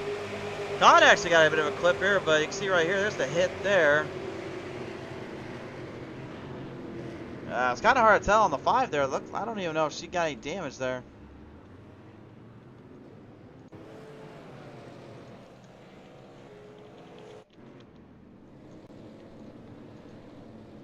Alright, so field now going to head into pit road. Well, I guess we'll give them some time to cool down and figure it out. Also, before I go to pit commercial break, Coffee Man saying you were asking where Con came from when he got the lead. Okay, now I get the reference. Yeah, because I said that. I did say that. I must not pay attention to when you said that on the live stream there. But anyway, when we come back, race fans, we are halfway done. We still got a few more laps still to go. Will anybody be able to survive and just keep their cool and keep themselves under the pressure? Find out when we return here on Pizza Race TV. Tonight's race here in Kentucky Speedway for the Turkey Trot 150 is presented in part by our friends at Fort Worth Screen Printing.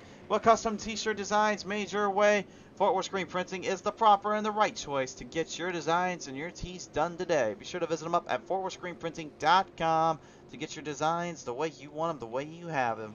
And of course, a big thank you as well to their other co-subsidiary and John T. Garrett Twitch channel. Be sure to go over to Twitch and support him in his local racing to his ARCA series titles and his iRacing series. Thank you again to everyone on their end. And by Lightning Wraps, the most affordable designs made at your leisure. Lightning Wraps looking to bring the best designs always to your library.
Alright, well the field currently going to get strapped back in, get ready to get back down to the business here and the business end of it.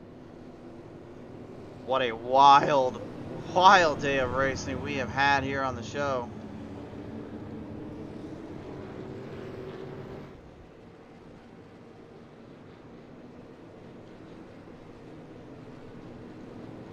And the funny thing is, we're still not done yet. There's still a little bit more racing to be had. This might go down as one of our longer broadcasts we've ever had the privilege of showcasing here on the show.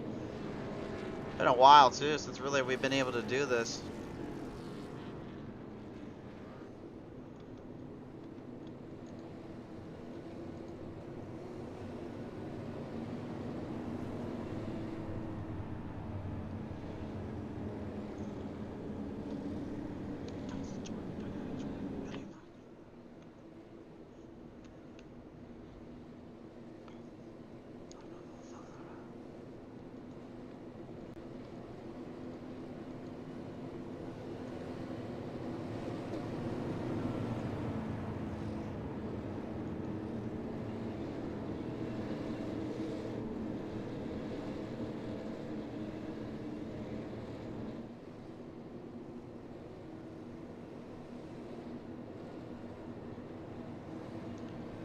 Gonna march their way off of the distance here, entering through to the front straightaway yet again here. Flagman ready to bring our drivers back to life here at Kentucky Speedway. Let's kick it down one more notch. Here we go, back at it.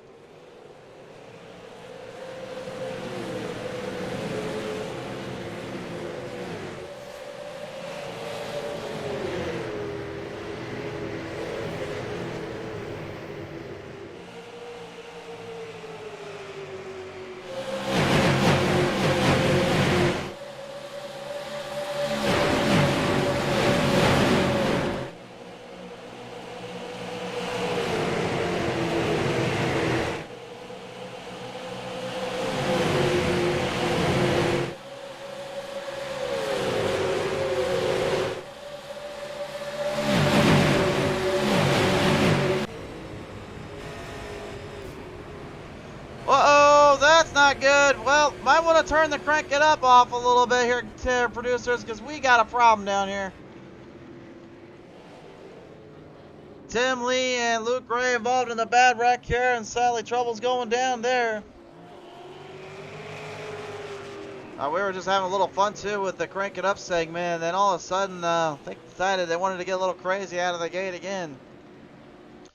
Let's take a look at the P2 instant replay once more. We'll take a look at it again. Looks like Tim Lee got trapped between a rock and a hard place here, as unfortunately had nowhere to go when the wreck came, and Frank Hughes was the recipient of that wreck. Led McNeese was the one that clipped 24, looks like, coming off of that turn. Well, they're beating and banging back there. Woodridge got a little tag there from Poston. Looks like Russ Hancock got kind of trapped up in there. Yeah, there goes Hancock. Good save by Hancock, actually, but unfortunately Garrett was the one that got Hughes. There you can see the little tap from McNeese. Catches Tim Lee off guard, and the rest of the field caught completely off guard as well.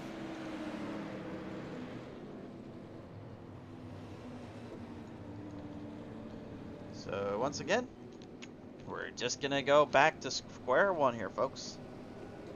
That's a darn shame too. I thought we were gonna have a little fun crank it up segment there, because you heard the roar, you heard the speeds, you heard the power. These things were flying through here. Jay Heck 365 says, I want a super late model so bad. I'm presuming you're talking about real life and in the iRacing world, sir.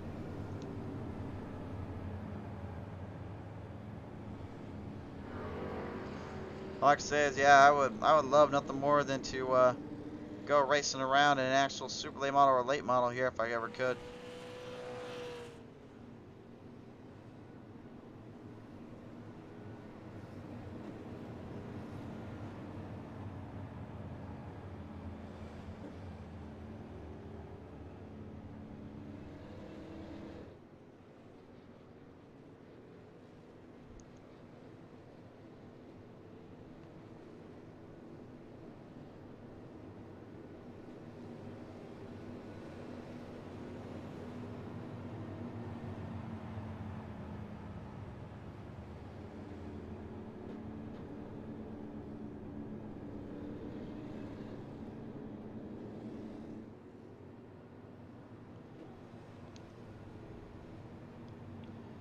By the way, if you guys don't have these cars on iRacing yet, you're missing out. They are a lot of fun, and as you can see, they're quite doable for multiple tracks and multiple landscapes. And if you ever ran them on you can run them on real courses too.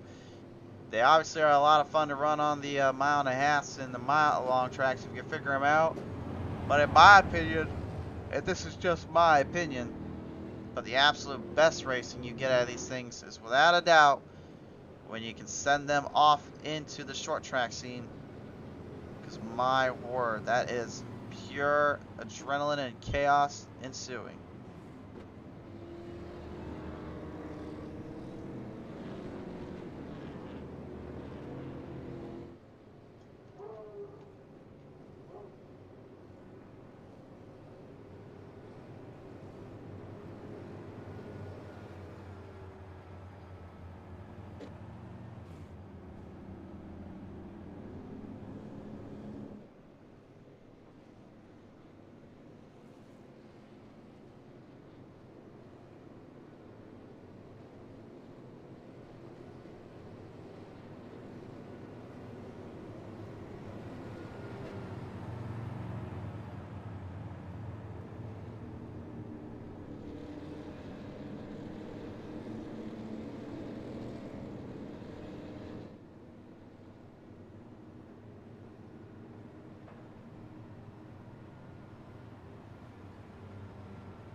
Field now going to line themselves back up into the paces, into the trenches here, looking to stay focused on their achievements and on their charge here.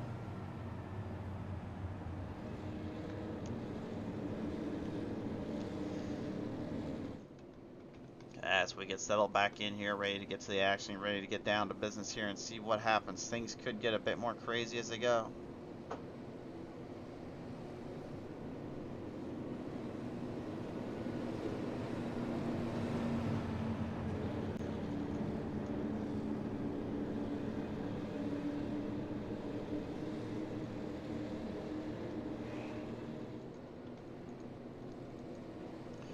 We are now down to the final 60 laps here out of the gate here in Kentucky. Fans and friends alike, we're not done here yet. John Garrett will be your new leader here as they lead him off the distance into the corner paces here, looking for the green flag restart zone. Oh, they got bunched up a little bit on that start. Uh-oh. Scattering around. Can they keep it clean, though? Every driver scattering around, man. They wanted to go. The guys up front, they were waiting their time. Sean Wilder takes the lead from it. Garrett probably trying to figure out how that kind of started and where that went from there. Him and Dustin Franklin now going to team up to try to dictate the draft, dictate the pace. If they can control this one, they may be able to hang on. They've got Wilder in their sight. Wilder's up top. Garrett to the bottom. He's going to close them in down in through turn number 1.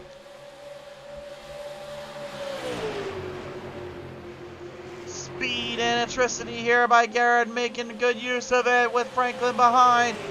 The teammates now working their way in. We've got a new leader in John Garrett, but Brock Whitehead and Cody Nelson, they're all right in that mix. And the throttle sets out battle. She's been to war and back, and still this 5 does not give an inch. The lone lady of this 30-car field looking to upset the boys. Be a good style to do it. This is her style of racing. Last long as she can and let the others just completely ruin their own race. Daniel Walderidge right now, though, trying to muscle his way back from the back here. Scheming up some positions while scheming through the field. got the 29 right above him here. Luke Gray. Gray will back off, let him down. The Rattlesnake, Robert Kahn, the Freightliner 21 also making a bit of a charge back into this. If I'm not mistaken, I believe everybody has now used their full set of tires. With how late it is in the race, they kind of had to.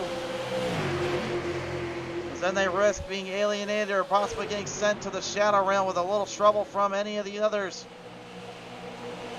Wilder has lost a lot of ground and lost a lot of grip here, and that's going to cost him dearly as we got problems down there. Frank Hughes has wrecked out. A huge pile up right ahead of him, too. We got 3 or 4 cars involved with some still trying to avoid the wreck.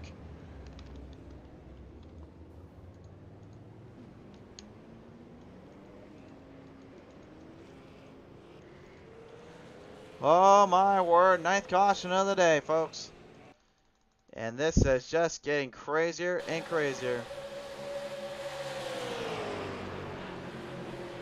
Chase Rice slightly drifting up at the 32, trying to back off, got him again, and then, well, oh man. DJ Mitchell at 61 there, he went for an absolute wild ride there coming off that corner. Have to take a look and see if he's okay. I believe he is all right. Just a little sore, I believe, is what he's saying. But that 61 definitely took a good hit there, unfortunately, in that wreckage. Let's take another look at it from their angle.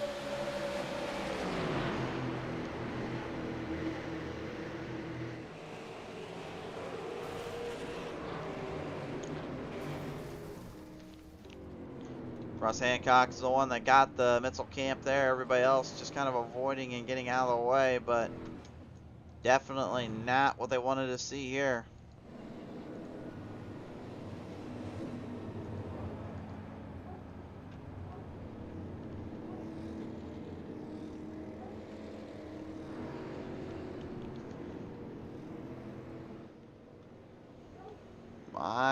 My, folks. This has been chaos at its peak and at its fairest.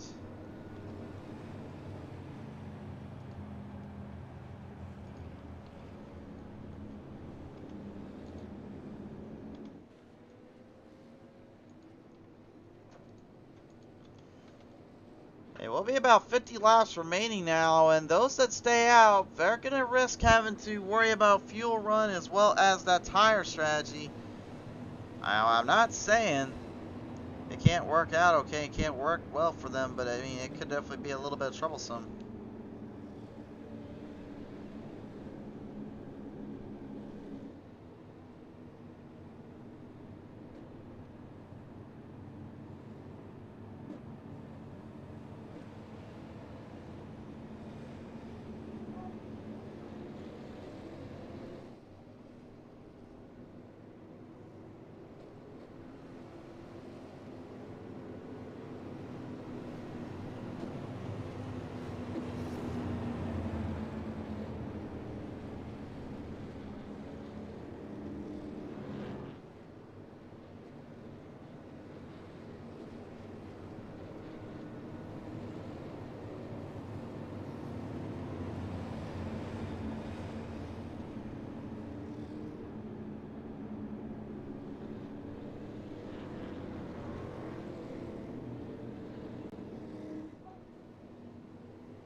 Green flag back on out.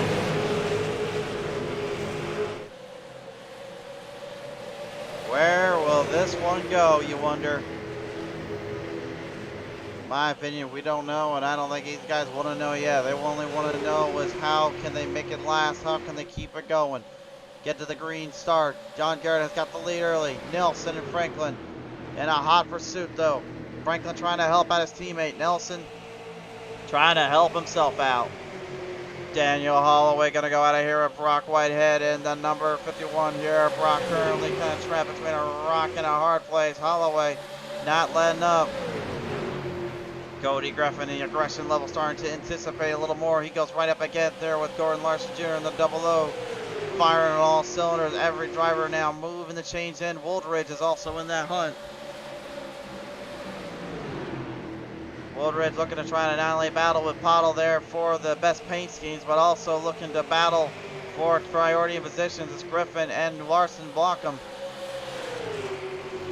Yeah, by the way, if you guys have not already tune your votes in, we need your votes in now for the best paint scheme of the night. You've seen the schemes, you've seen the cars, and I think Nelson is going to have a little bit of a coat of paint broke up on that 7. He gets into the 6, wrecks him right off. We got a caution. And another pileup ensuing.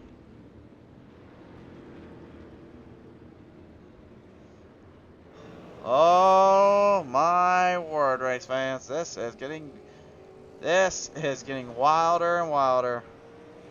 I really can't even tell you who's going to be able to hang on at this point, much less who's going to be able to survive at this point. That is how insane this is getting.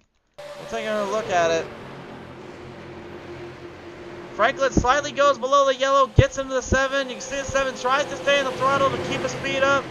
But as soon as he was loose and gone, he gets into Blount. Then there goes the rest of the field and everybody else behind. Well, let's just say it wasn't exactly a clean slate. At that point, it was kind of a crapshoot to hope for the best, and I think that's kind of what ended up happening there.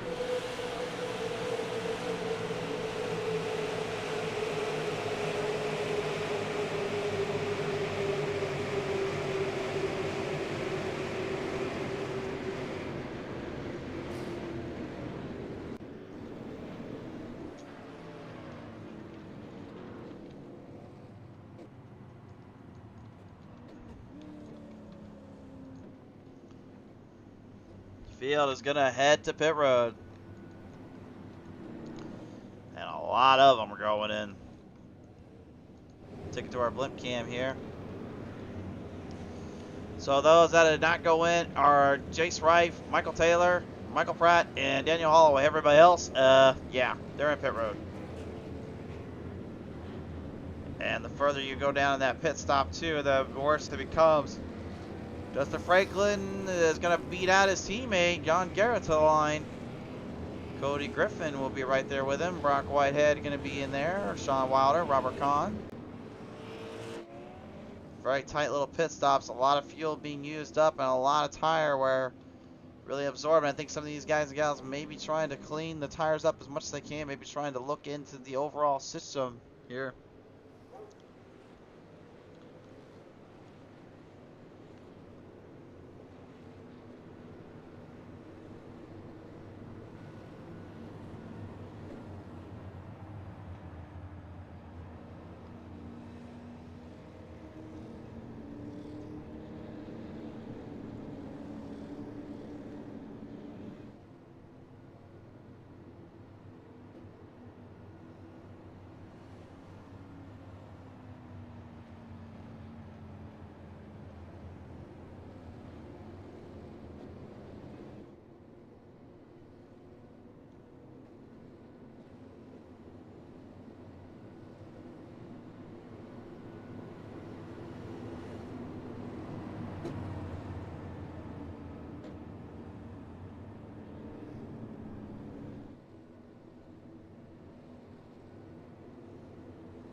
My word, race fans, just chaotic chaos and mass exiting between these drivers.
go again.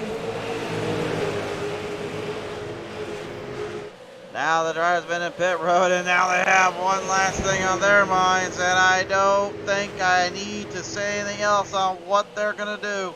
Forget tire wear, forget the fuel. They could care less. Daniel Holloway takes the lead, and he's trying to keep it as far away from these guys as possible. Dustin Franklin trapped now with Cody Griffin firing at him on all cylinders. I think on the lead changes wise, I think we've had probably the most this entire season.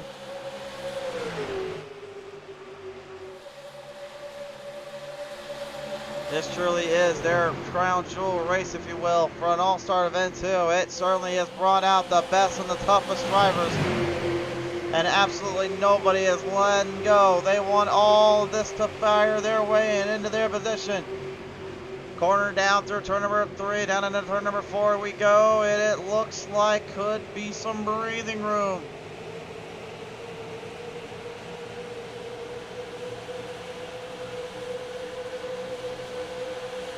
Brock Whitehead in the 51 now moving his way on the inside there with Troy Radford right on top of him. They are going to get a little bit closer in the edges as BJ Mitchell, the 61, gets kind of locked in the middle again. Looking down the bottom though goes to 66. Garrett gets blocked beyond belief, and Pratt pays the price.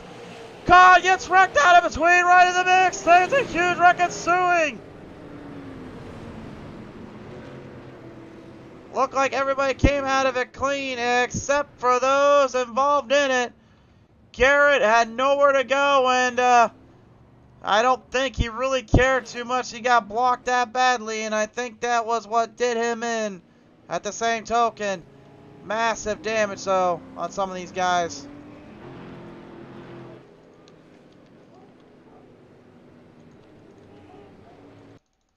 Oh my word, that was a huge wreck there. Take another look at it here and see what we can get a look at. Very big block by the 77 and Garrett. Good save by him there, but I don't think any of the other guys behind him were very appreciative. I don't know, you guys be the judge, but in my opinion, Pratt definitely was kind of asking for it, but I don't think he deserved that.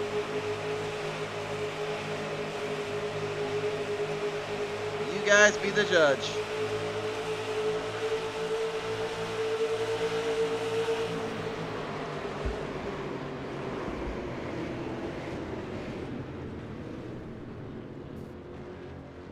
I would say both are at fault for that one. That's my opinion anyway, but to me it looked like from this angle, it looked like Garrett had a slight opening he saw to enter into that turn. Pratt thought he gave him enough room,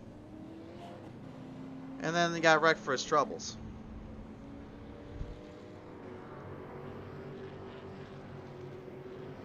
That is the way I'm going to see it. I'll let you guys be the judges, I've said before. I'm not going to try to convince you otherwise.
Coffee saying don't blame the 66 there. Are you telling me I shouldn't blame him, or are you saying you don't blame him?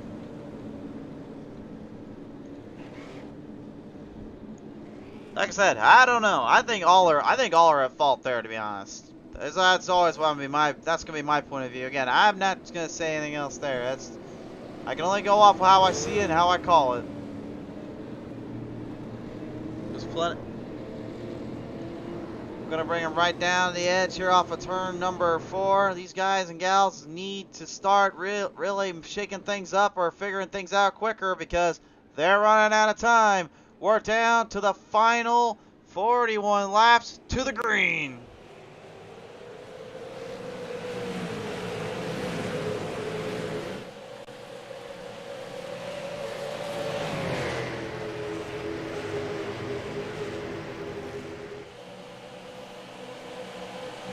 Mounting charge up from the top of the 3 wide scenario. Taylor up on the 98 camp. Remember the last time he went 3 wide, it was earlier in the race and he got clipped for his troubles. Staying deadlocked in between. The field is in a straight up fight for survival. Cody Griffin trying to get away. He thinks if he can get ahead further enough, he doesn't have to worry about him. That could be a good strategy here. Coffee Man saying I don't blame him. Okay, thanks for clarification there, sir. John Garrett right now, the Fort Worth Screen Printing Machine, after all the stuff he's been through today, he's trying to fight and scratch and claw for one last scruffle, for one more chance to try to team up with his teammate to get to Griffin. Could happen here. Tan Woolridge here also, the youngster going right in between with Brock Whitehead and the 51. Driving his dad's M&M's machine today.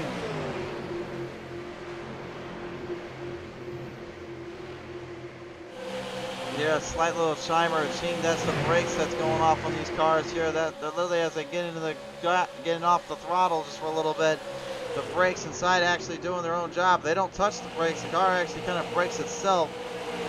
The reason it does that is because when you set the brake bias up, the bias actually is what allows the car to either have more brake or less brake. More brake is when you're kind of underfooting, so you need a little bit more. When you're overfooting, you need less in order to try and keep a solid foundation. Less brake, the better, no matter where you go.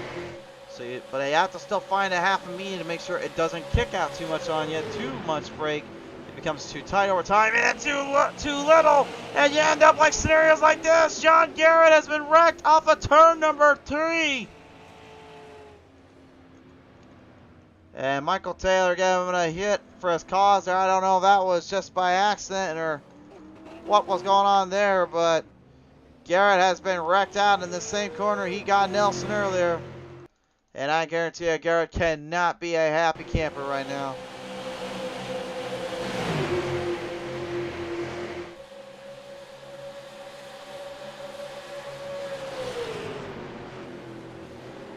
Looked like Ted Woolridge there got clipped by the 29. It's Gray, and then Gray got kind of trapped in there. I'm not really sure with Taylor what went wrong there, but we'll take a look at that in just a moment.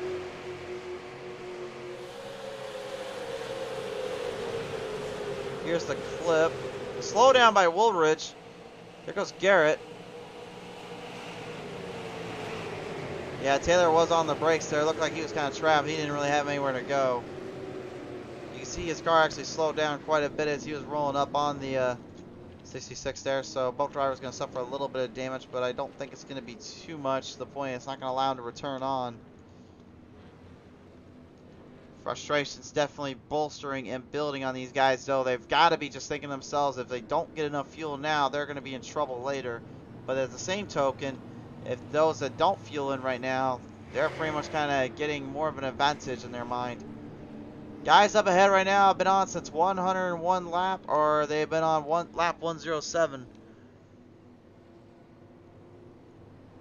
We saw earlier, it's only about roughly 30 laps in total you could get out of it. I am not going to include on pit road I'm not going to include on how long it takes as well. From the moment you kind of go through the cautions.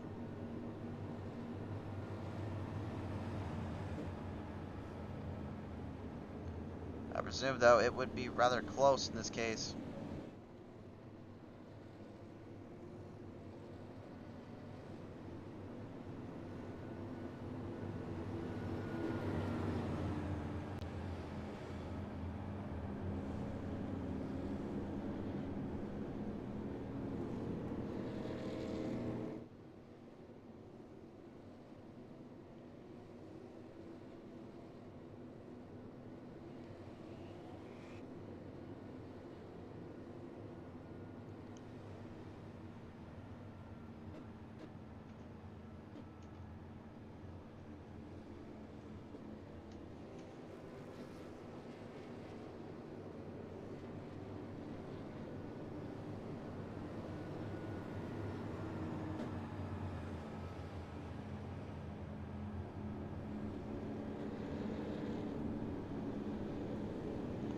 Eric Blount back in a spot. He has not been here for a while today.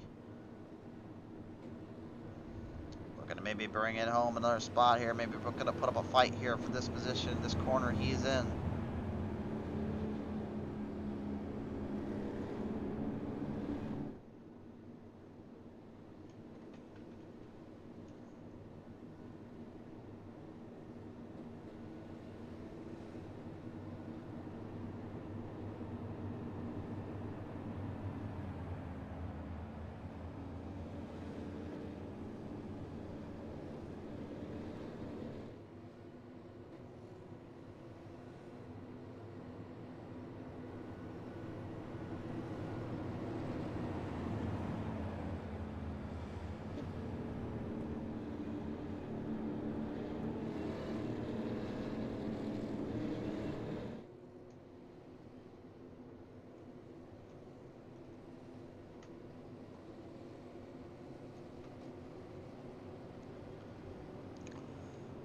Well, race fans, we're down to the final laps. And still no other votes on the paint schemes yet, so still 3-2, Pottle over Woodridge.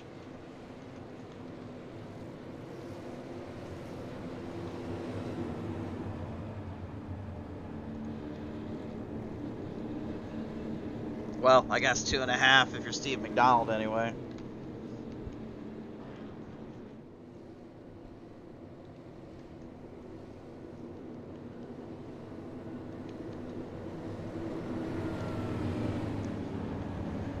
The field will bring their way around off for corner number 2. We're going to get them back to the start line. Back into the position. Field going to look towards the front, looking at their overall dilemma.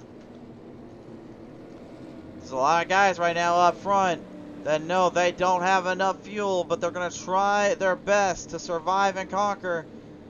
If cautions fly out more, it could be their saving grace, but they know if a long run comes, they may be in trouble.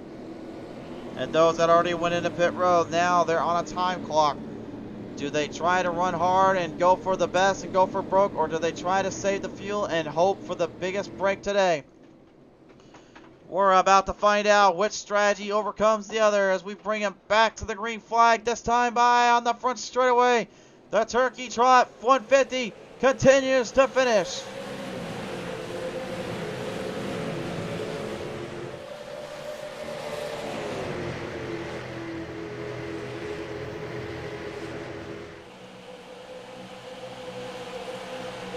Nobody left in now. It's do or die time for these guys, and they know it. Cody Griffin already looking to manhandle to the front here. He's got some position upward up. Tire wire, tire strategies really, in my opinion, have gone out the window. At this point, it's just hope and pray and survive and conquer. Fuel mileage, another big factor here. Really emphasizing and really being envious to what these guys have got to do.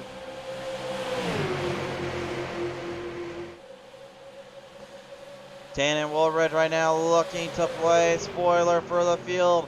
The 56 has got to run there on the bottom. He's got to move on the top.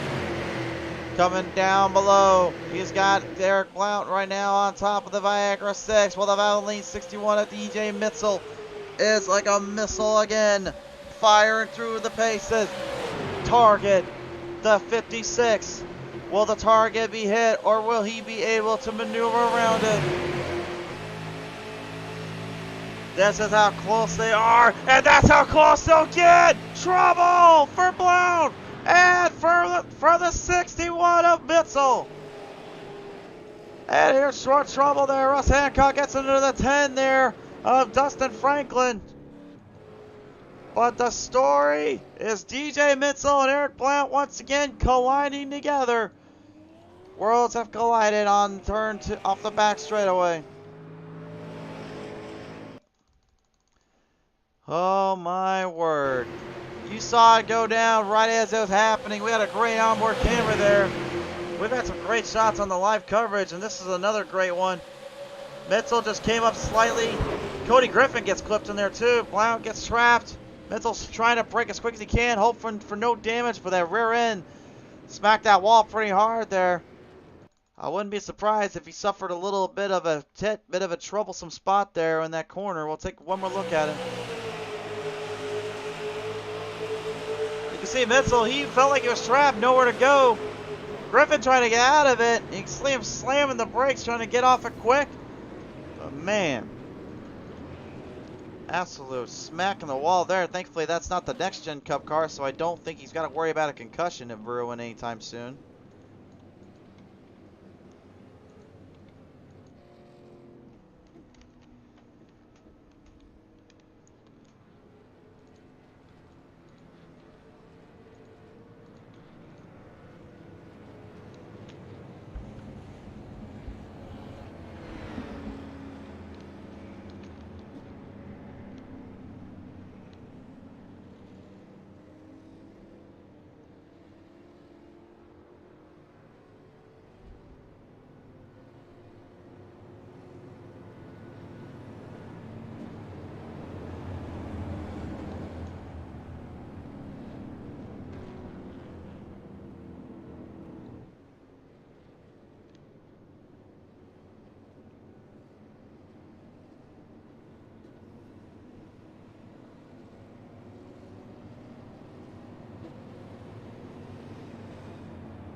Fastly approaching with the final 28 laps left so far. We should be at 26 laps remaining when we go back green. And man, this has been chaotic. It has been fun. There's no doubt about that. But I think these drivers definitely could use a Thanksgiving-sized dinner meal when they're done with this race and going into tomorrow, because this one is either going to go well for somebody, or it may end up being a bit of a nightmare in the gym later. Either way, we're about to see some fireworks go off here, one way or another, here in Kentucky. Whether that is from the actual grandstands over in the back stretch there with the actual fireworks stand we got ready full on display, or maybe with one of these super late model drivers here in just a minute. Who is to say?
John Day has got the 29 for paint scheme, so now we have the 29 of Luke Gray on the paint scheme roster. So 3 votes for the 5 there, 1 vote for Luke Gray, and 2 votes for Tan Woldridge in that 56.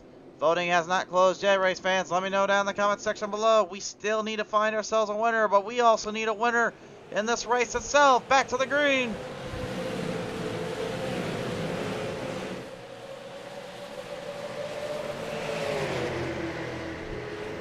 Well, if you thought strategies were getting harder to coincide or figure out, I think now the racing might get a little bit more tricky too.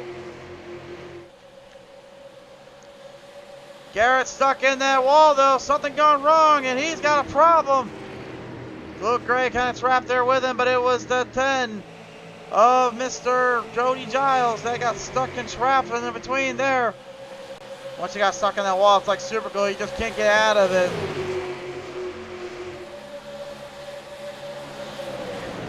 Wrapped up in the pack. Oh no, big wreck yet again. Trouble.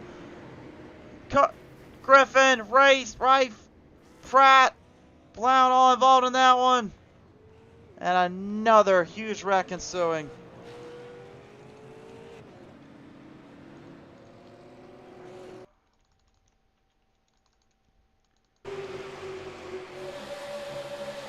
Looked like Rife kind of got trapped here between the 13 Douglas R. Johnson and Cody Griffin. Pratt gets clipped in there. The 15 goes for a ride. Oh my goodness. Yeah, I mean, at the end of the day, like I said, you're gonna expect this. It's gonna happen, and that's where I said that fuel strategy for those that stayed out as long as they have are really pushing their luck here.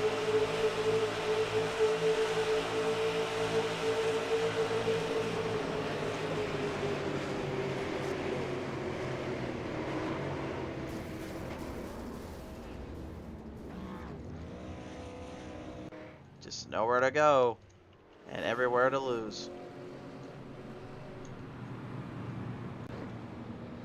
Major damage there done up on the 13. Douglas R. Johnson. John Garrett a little bit damaged here as well. Everyone going to go in towards pit road. And those that stay out will be Frank Hughes, Robert Kahn, Chantel Pottle, Tim Williams, Dustin Franklin, DJ Mitchell, Todd Poston, Daniel Holloway. They're going to stay out. And with those that stayed out, this is going to get interesting. When we come back after this commercial break, we're going commercial free from here on out. Who is going to finish this one in the top spot? Could it be anybody in the top 5? Or will it be somebody who arrives from pit roads? Don't go anywhere. We'll be right back. The Turkey Trot 150 has presented in part by our friends at Fort Worth Screen Printing. With custom t-shirts designed made your way, Fort Worth Screen Printing is the natural choice to get your design t-shirts done your way. Be sure to visit them up at FortWorthScreenPrinting.com to get the best design t-shirts done your way. And also a big thank you to their folks at John T. Garrett Twitch channel. Be sure to visit him up on his Twitch stream and support him and his following as he is going on the ARCA series into the iRacing series. Thank you so much to Fort Worth Screen Printing and John T. Garrett Twitch channel. And by Lightning Wraps, with the most affordable designs made at your leisure, Lightning Wraps is always looking to bring the best designs to your liveries.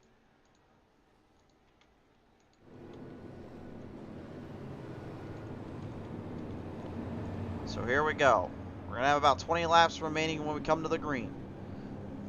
This field, right now, after almost going through a full 2.5 hours, this race, Coffee Man even saying it's been a long race. Yeah, it has been, and boy, has it been a good one. These drivers, the warriors, if you will, now face the ultimate challenge. Aggression levels will be ramped up even more. You're going to see a lot of closer calls and closer racing. If they can get it to the lines, if they can get it to the ends, we could see something special here.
So here we go. 20 laps remain.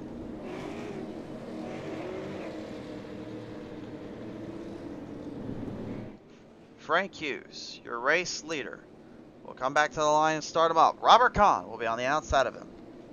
The throttle Chantel Potter will be in that hunt in the top 5. Tim Williams also in the mix with Dustin Franklin and DJ Mitzel looking to finish this out. Frank Hughes is on 114 lap tires and fuel right now. The rest in the 120s. Hughes is on thin ice, to put it nicely here.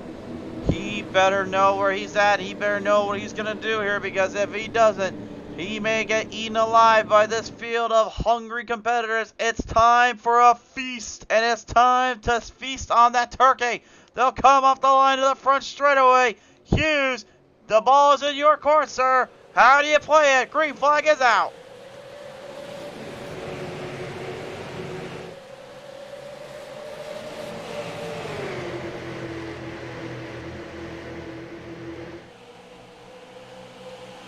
The sneaky snake himself did not give Hughes any help or any luck. Kahn to the inside.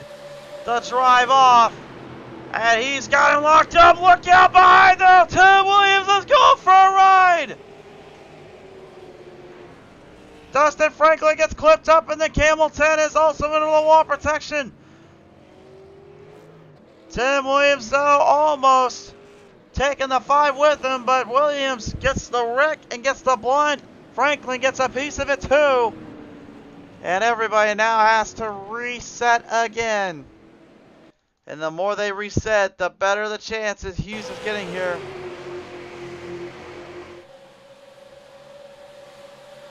See if we can take a look here. Looks like Williams just got a little too close there to Mitzel, and whew. If you have any idea how close that 5 came to becoming a part of that victim there, I don't even know if she can be any luckier if she tried there. That was a very close call. Look at this. Look at this, how close it was. He actually did get a little hit on her, but it was the slightest of hits.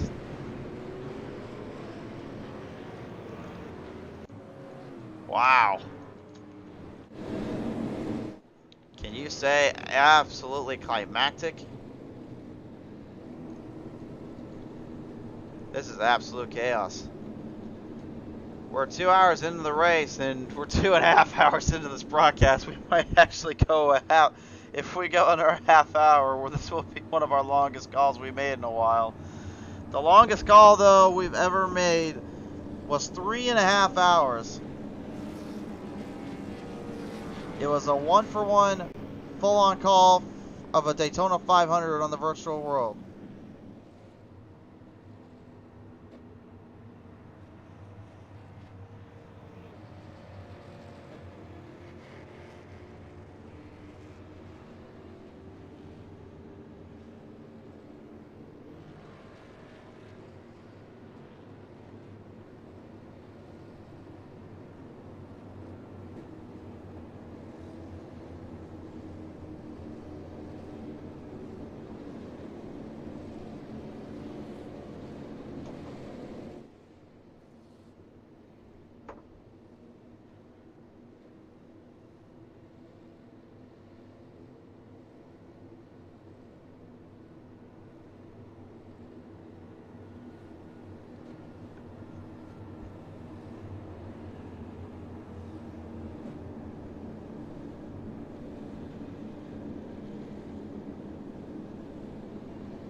To those still tuned in with us right now, first of all, we cannot thank you enough for sticking around and dealing with us this entire race, this entire day. We love and appreciate you guys so much for the support. We hope you've enjoyed it. We hope you enjoyed the call. We hope we can finish strong here with 16 laps remaining.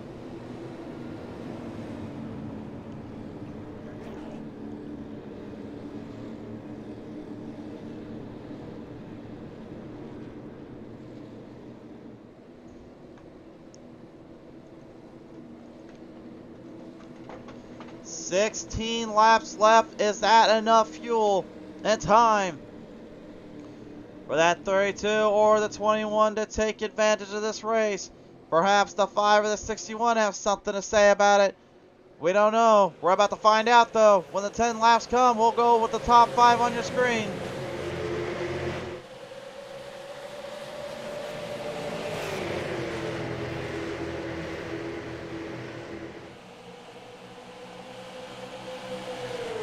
Bottle is lining up the 21 right now, trying to draft off him. Khan is leaning the Hughes camp right into the mix. Hughes probably got to be feeling like a prize fighter right now in the back of a corner, just knowing the back of his head. He could get a 1-2 punch any minute if he's not careful. Will Khan go for the drive on the outside? He's looking for the pass. He's looking for the move. And look out behind again. They cause more trouble. Griffin sent to the bottom. They keep it clean. They're 3 wide through 2. That was Nelson, Whitehead, and Holloway. They got out of it cleanly, though, and stayed out of trouble. Up ahead, back to the race lane. DJ Mitchell in the 61. He is buying his time. He's watching these 3 go at it. Everybody else so far is spread out, too far between. It's a 4-car battle for the win. The lone female Chantel Paddle trying to upset the boys. DJ Mitchell looking to bring home another victory. Robert Kahn looking to be the class driver. Walking the inside. The 5 goes 3 wide for the lead. And Hughes gets a piece of her. They keep it clean. No! Bottle and Hughes get into it, and the caution flies. And Chase Rice slamming the 5 off of the corner in turn number 4.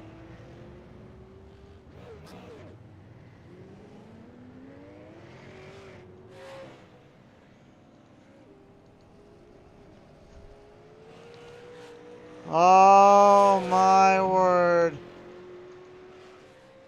Well, what can you say? But what a run and what a drive for the 5 after everything she's been through today. Only to come up short. Hughes blocks. Watch the 32. He goes down a little bit. He's trying to stop the 5. The 5 is trying to cave the inside. You can see she's backing off, trying to get him straightened out so they don't wreck. Hughes gets it straightened in, but then turns her, and Woodridge is just an unfortunate victim in the circumstance. And then that huge smack in the back after the front of the nose got hit hard. Just more salt on the open wound. My word.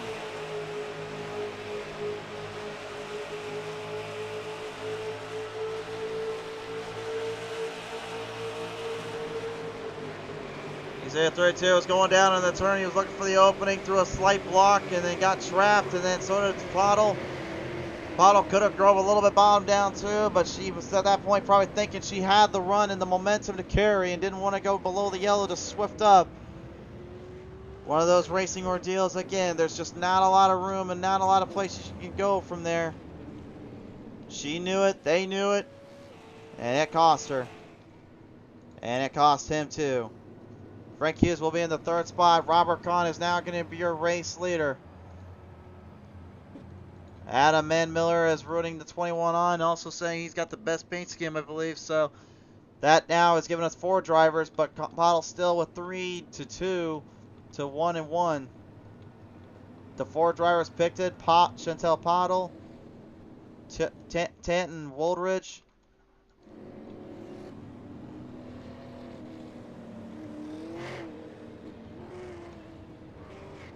.29 there of.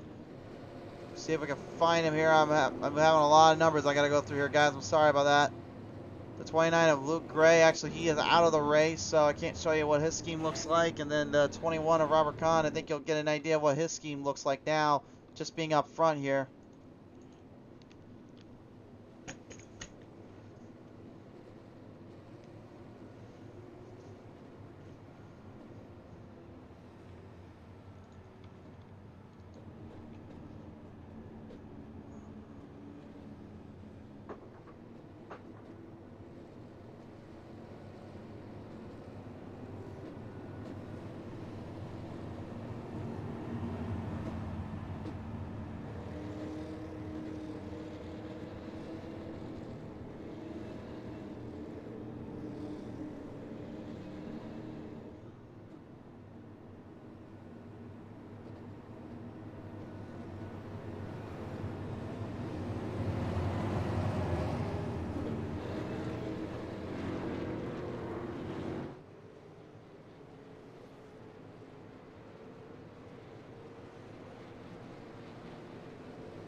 Robert Dunovadak saying top post Daniel Holloway got this one in the bag. So we got some numbers now thrown their way. They are saying they've got them. Well, we're about to find out. There are 10 laps remaining.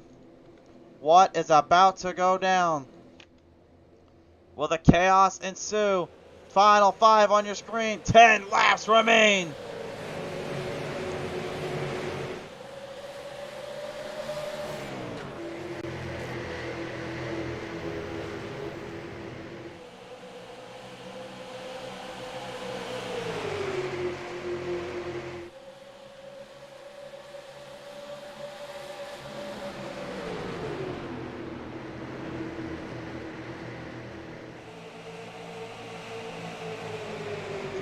Wide through the areas.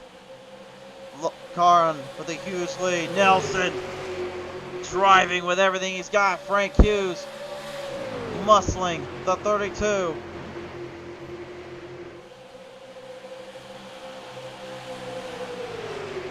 They're all in it to win it right now. No driver is safe. Bakan has currently developed a good lead and a good drive off. But he's not going to have it for long, though. The caution's back out again. Sean Wilder is coming to a stop off of turn number 3 and 4, I believe.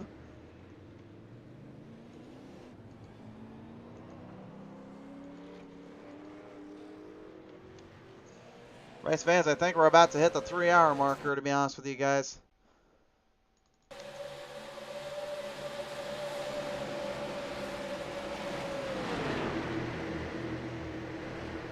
Douglas R. Johnson, the 13, just the last tap, and there goes the Wild Man. Out of all the big hits we've seen earlier, that was probably like the lightest one and the most controlled one I think we've seen all day, if that's saying something.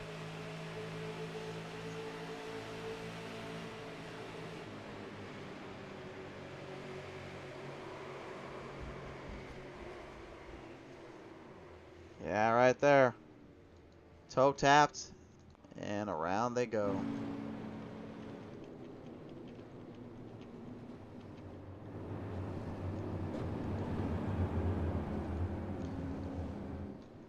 Man, oh man, oh man.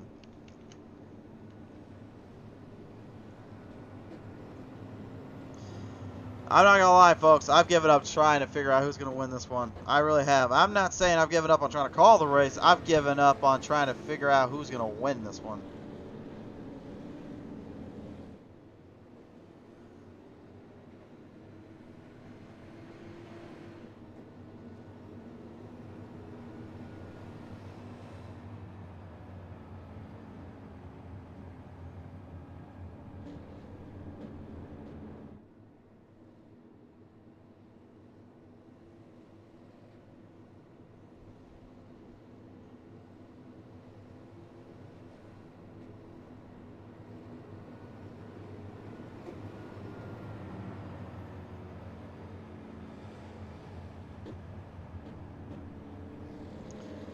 really, what lays in wait? What ends this out?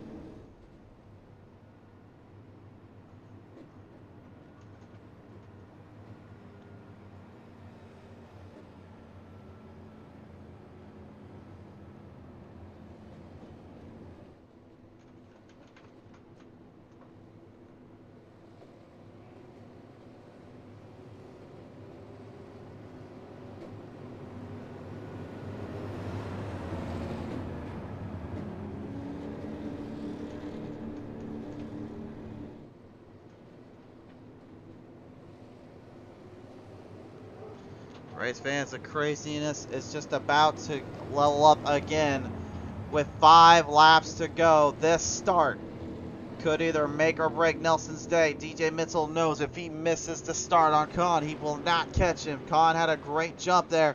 He had a great amount of speed and buildup and took control of it. He's looking to do it again here. Cody Griffin, Daniel Holloway, they're all trapped in the spider's web, if you will. Waiting to just be freed and be ready to get out of this. 5 laps remain. Who is going to finish this one on top?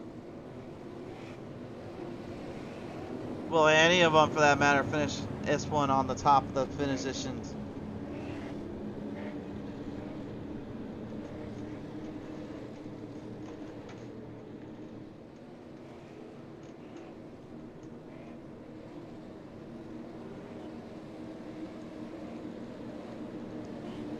Drivers lined up. They're waiting for the rattlesnake to strike. They'll get him started off. Final 5. Here we go. Let's see who brings it home. The green is out. Uh-oh, Nelson. He didn't get off the line. Nelson did not get off the line. He could not get into the next gear. He missed shifts. Mitchell managing to get around him in time, but he did not have enough time to get Khan. Griffin's trying to hurry. Griffin smells blood in the water. Can he get the momentum kicked up? He's hoping, he's praying, he's hustling, he's bustling, he's going for everything he's got. Nelson cannot believe to himself he just misshifted at the most crucial time of the race. Khan has ran away. 4 to go. These guys battling for second right now need to start lining more up to each other and catch the rattlesnake if they want any chance. They know they're nowhere near getting to him.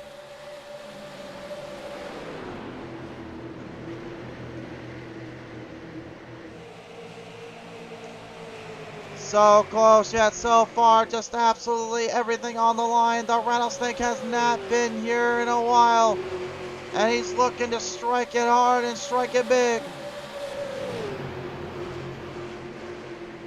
Coming around off the edge here, Frank Hughes. He's getting everyone a little tied up there. They're going to go 3 wide off the exit. Hughes again gets closer and closer to Holloway.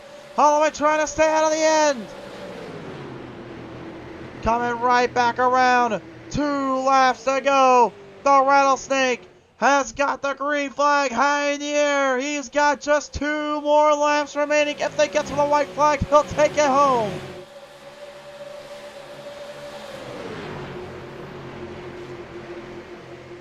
Can they keep it clean just for 2 more laps? It looks like they might. They stay controlled, stay within rhythm. Nelson fighting and scratching for everything he's got. Griffin hoping for a break. He's hoping for a Kentucky miracle if he can. Here we go. White flag in the air. 1 more lap to go. Slight chance for Griffin. He managed to close the gap off. He's not lifting. He's going for everything he's got. Going for broke. Going for home. Khan, though, has got such a lead on him. Griffin's closing him off. They wreck behind. They wreck from behind. Entering to turn number 3. Down to turn number 4. 1 more time. It's not enough time, though. Robert Khan will defeat the entire field and take home the victory.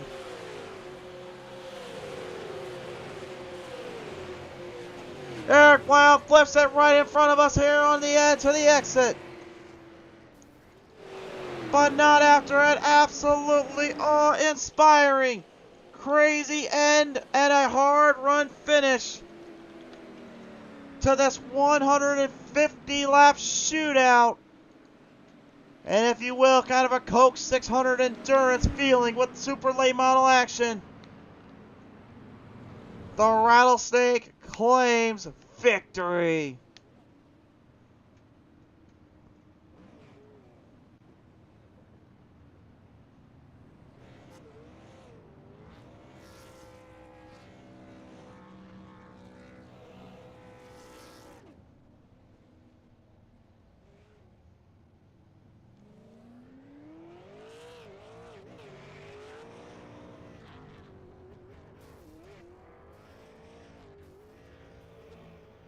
I don't know what that was about. poor Garrett. He can't catch a break whenever he runs into the Rattlesnake, it seems like, anymore. Oh my. I think he was trying to go over there to congratulate him, and instead he just got completely whiffed around.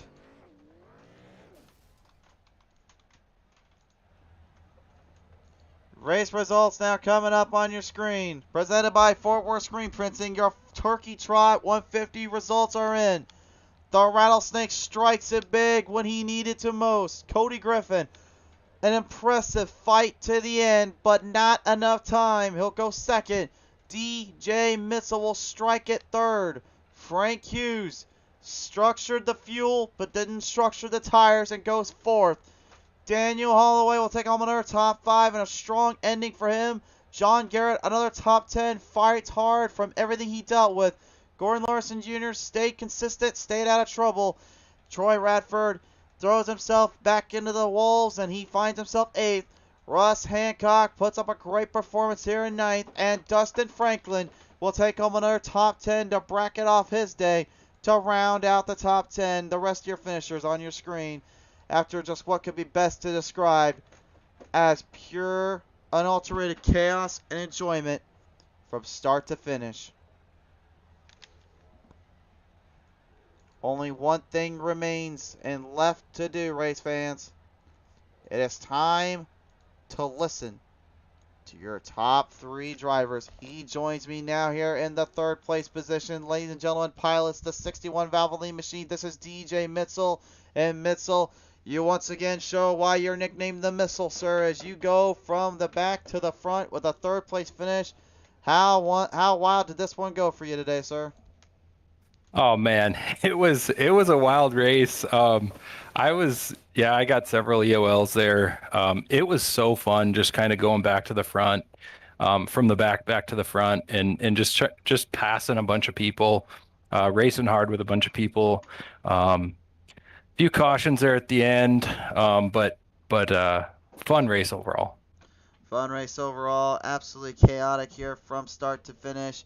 And I mean, at the end of the day, really, is there anything else you could really just say other than just wow from how this one kind of went for you and the crew? Yeah, I mean it was a good race. I think the 2 fastest guys probably finished first and second there. I was pretty fast on real fresh tires, but beyond that, I was kind of probably 5th. Holloway probably would have got me there. I think I might have chopped his nose a little bit. So, yeah, he was a little faster, but it was I think it was as good as I could have asked for. Indeed, there, sir. Well, nevertheless, though, I've got to ask you, as you come away today in a 3rd place finish, who do you want to thank you for all this? I just want to thank Tim and all the pit stall guys, all the drivers that come out. I mean, Tim really puts on a series here. He puts a lot of time, a lot of money into it. It's just fun. Thanks to all those guys. Thank you, Chris, for broadcasting every week. It's fun to go back and see some of the highlights there. Well, I think you'll enjoy having go back to this one, although for highlights, it's nearly 3 hours long, so have fun with that, my friend. Yeah. Anyway, DJ, congratulations, man. What a performance in the position here today for you and the crew. Thank you. DJ the Missile Bitzel comes away today in the 3rd spot. Coming away today, though, in the 2nd place position after a long stint and a fight to the end. He gave it his heart. It was just a little short today. Ladies and gentlemen, the 0-3, Cody Griffin. It's going to come away second today, and Griffin, whoo-wee, my friend. I don't know how hot that right foot of yours was on that accelerator versus how those 4 tires were on that car those last 3 laps, but I have a feeling they probably were about as hot or heated as they needed to be to try to take down the rattlesnake. What was going through your mind there, buddy? Yeah. Yep. We just ran out of time there. Had a had a good run, but just run out of time. If I'd have had about 5 laps, I'd have got him. It sucks. Second sucks, but it's better than last. It's definitely better than last. And I mean, hey man, you still put up a show, put on a battle. You structured everything in between. You went for when you needed to. It just was a little bit too late and a little too short on the time. But for you and this crew, I mean, you still got to be pretty happy, though, with how everything went from the back to the pack, because you literally got trapped so many times and yet still found a way to fight back in the end here. Yeah, we got caught up a few people's junk there at times, but ended up rallying back and ended up coming back with a second. So I'm happy with it. It's just it's like I said, second stinks, but it's kind of like an all-star race. It was all for fun and prizes. So. Certainly indeed. Well, nevertheless, though, Griffin, I know you wanted a little bit more, but hey, you're still going to come away with a great position and finish today. Is there anybody you want to thank you for the second place finish? Yeah, I'd like to thank Kingdom Management, Warehouse Designs, and Drive Nutrition. All right. Well, I think you've made them all pretty happy today and pretty proud, Cody. Congratulations on a second place finish today here in the Turkey Trot 150. Thank you. Ladies and gentlemen, Cody Griffin comes up just a little short, but he fights to the end and fights for the all. But the man that took him down, if you're going to lose to anybody, you might as well lose to this guy. The Rattlesnake, Robert Kahn, will take home victory yet again. Kahn, my, sir. What a conclusion and what a final drive. I have to ask you, sir, how do you feel? You just won the Turkey Trot 150, sir. I feel good, man. That was a long race, but it was really backwards. I mean, you take new tires, and you were slower, and then when you're on old tires, so I was just worried at the end because I was getting caught by Cody, and I don't think he changed tires. He was catching me. He was catching you, and it looked like if he had a little bit more time, it looked like he was actually going to get you there. Was that kind of your big worrisome there when you were getting on that very last couple laps? Yeah, and that's why on that last restart, I had to get a crazy restart, and I was able to execute it and to get that little gap. But coming to 1 to go, I knew if I just hit my marks, didn't make a mistake, gave up 2/10 or so, that I would still get it. So I just didn't. The last lap was just being mistake free and hitting my marks where I need to be. Well, you certainly did that, and even came out with a clean finish and a clean end. Kahn, this was a long road to process and drive through, but you have won the Turkey Trot 150, sir. Who do you want to thank for all this? Well, PTM TV #1 because they're awesome. Pit Stall, I appreciate the invite coming out here. Butt Kicker, Freightliner, everyone who's on the car that helps out. Appreciate everybody. For sure there, Kahn. Congratulations. A long road and a long day, but you ended up being top dog of them all. Yeah, man. Appreciate that, man. Absolutely. Ladies and gentlemen, the Rattlesnake will take home the glory and the victory. Race fans, what can you say but just wow. 3 hours from the moment we came on to how long this race took to finish. What a performance, what a day. To you fans that stuck it in, and to our sponsors that all came forth to help us out, thank you so much. We can't thank you guys enough. From all of us here at Pizza Race TV, have a very happy Thanksgiving. We love you guys from the bottom of our hearts. Stay tuned for more action. We'll be back with you Friday night. We will see you then when the green flag flies.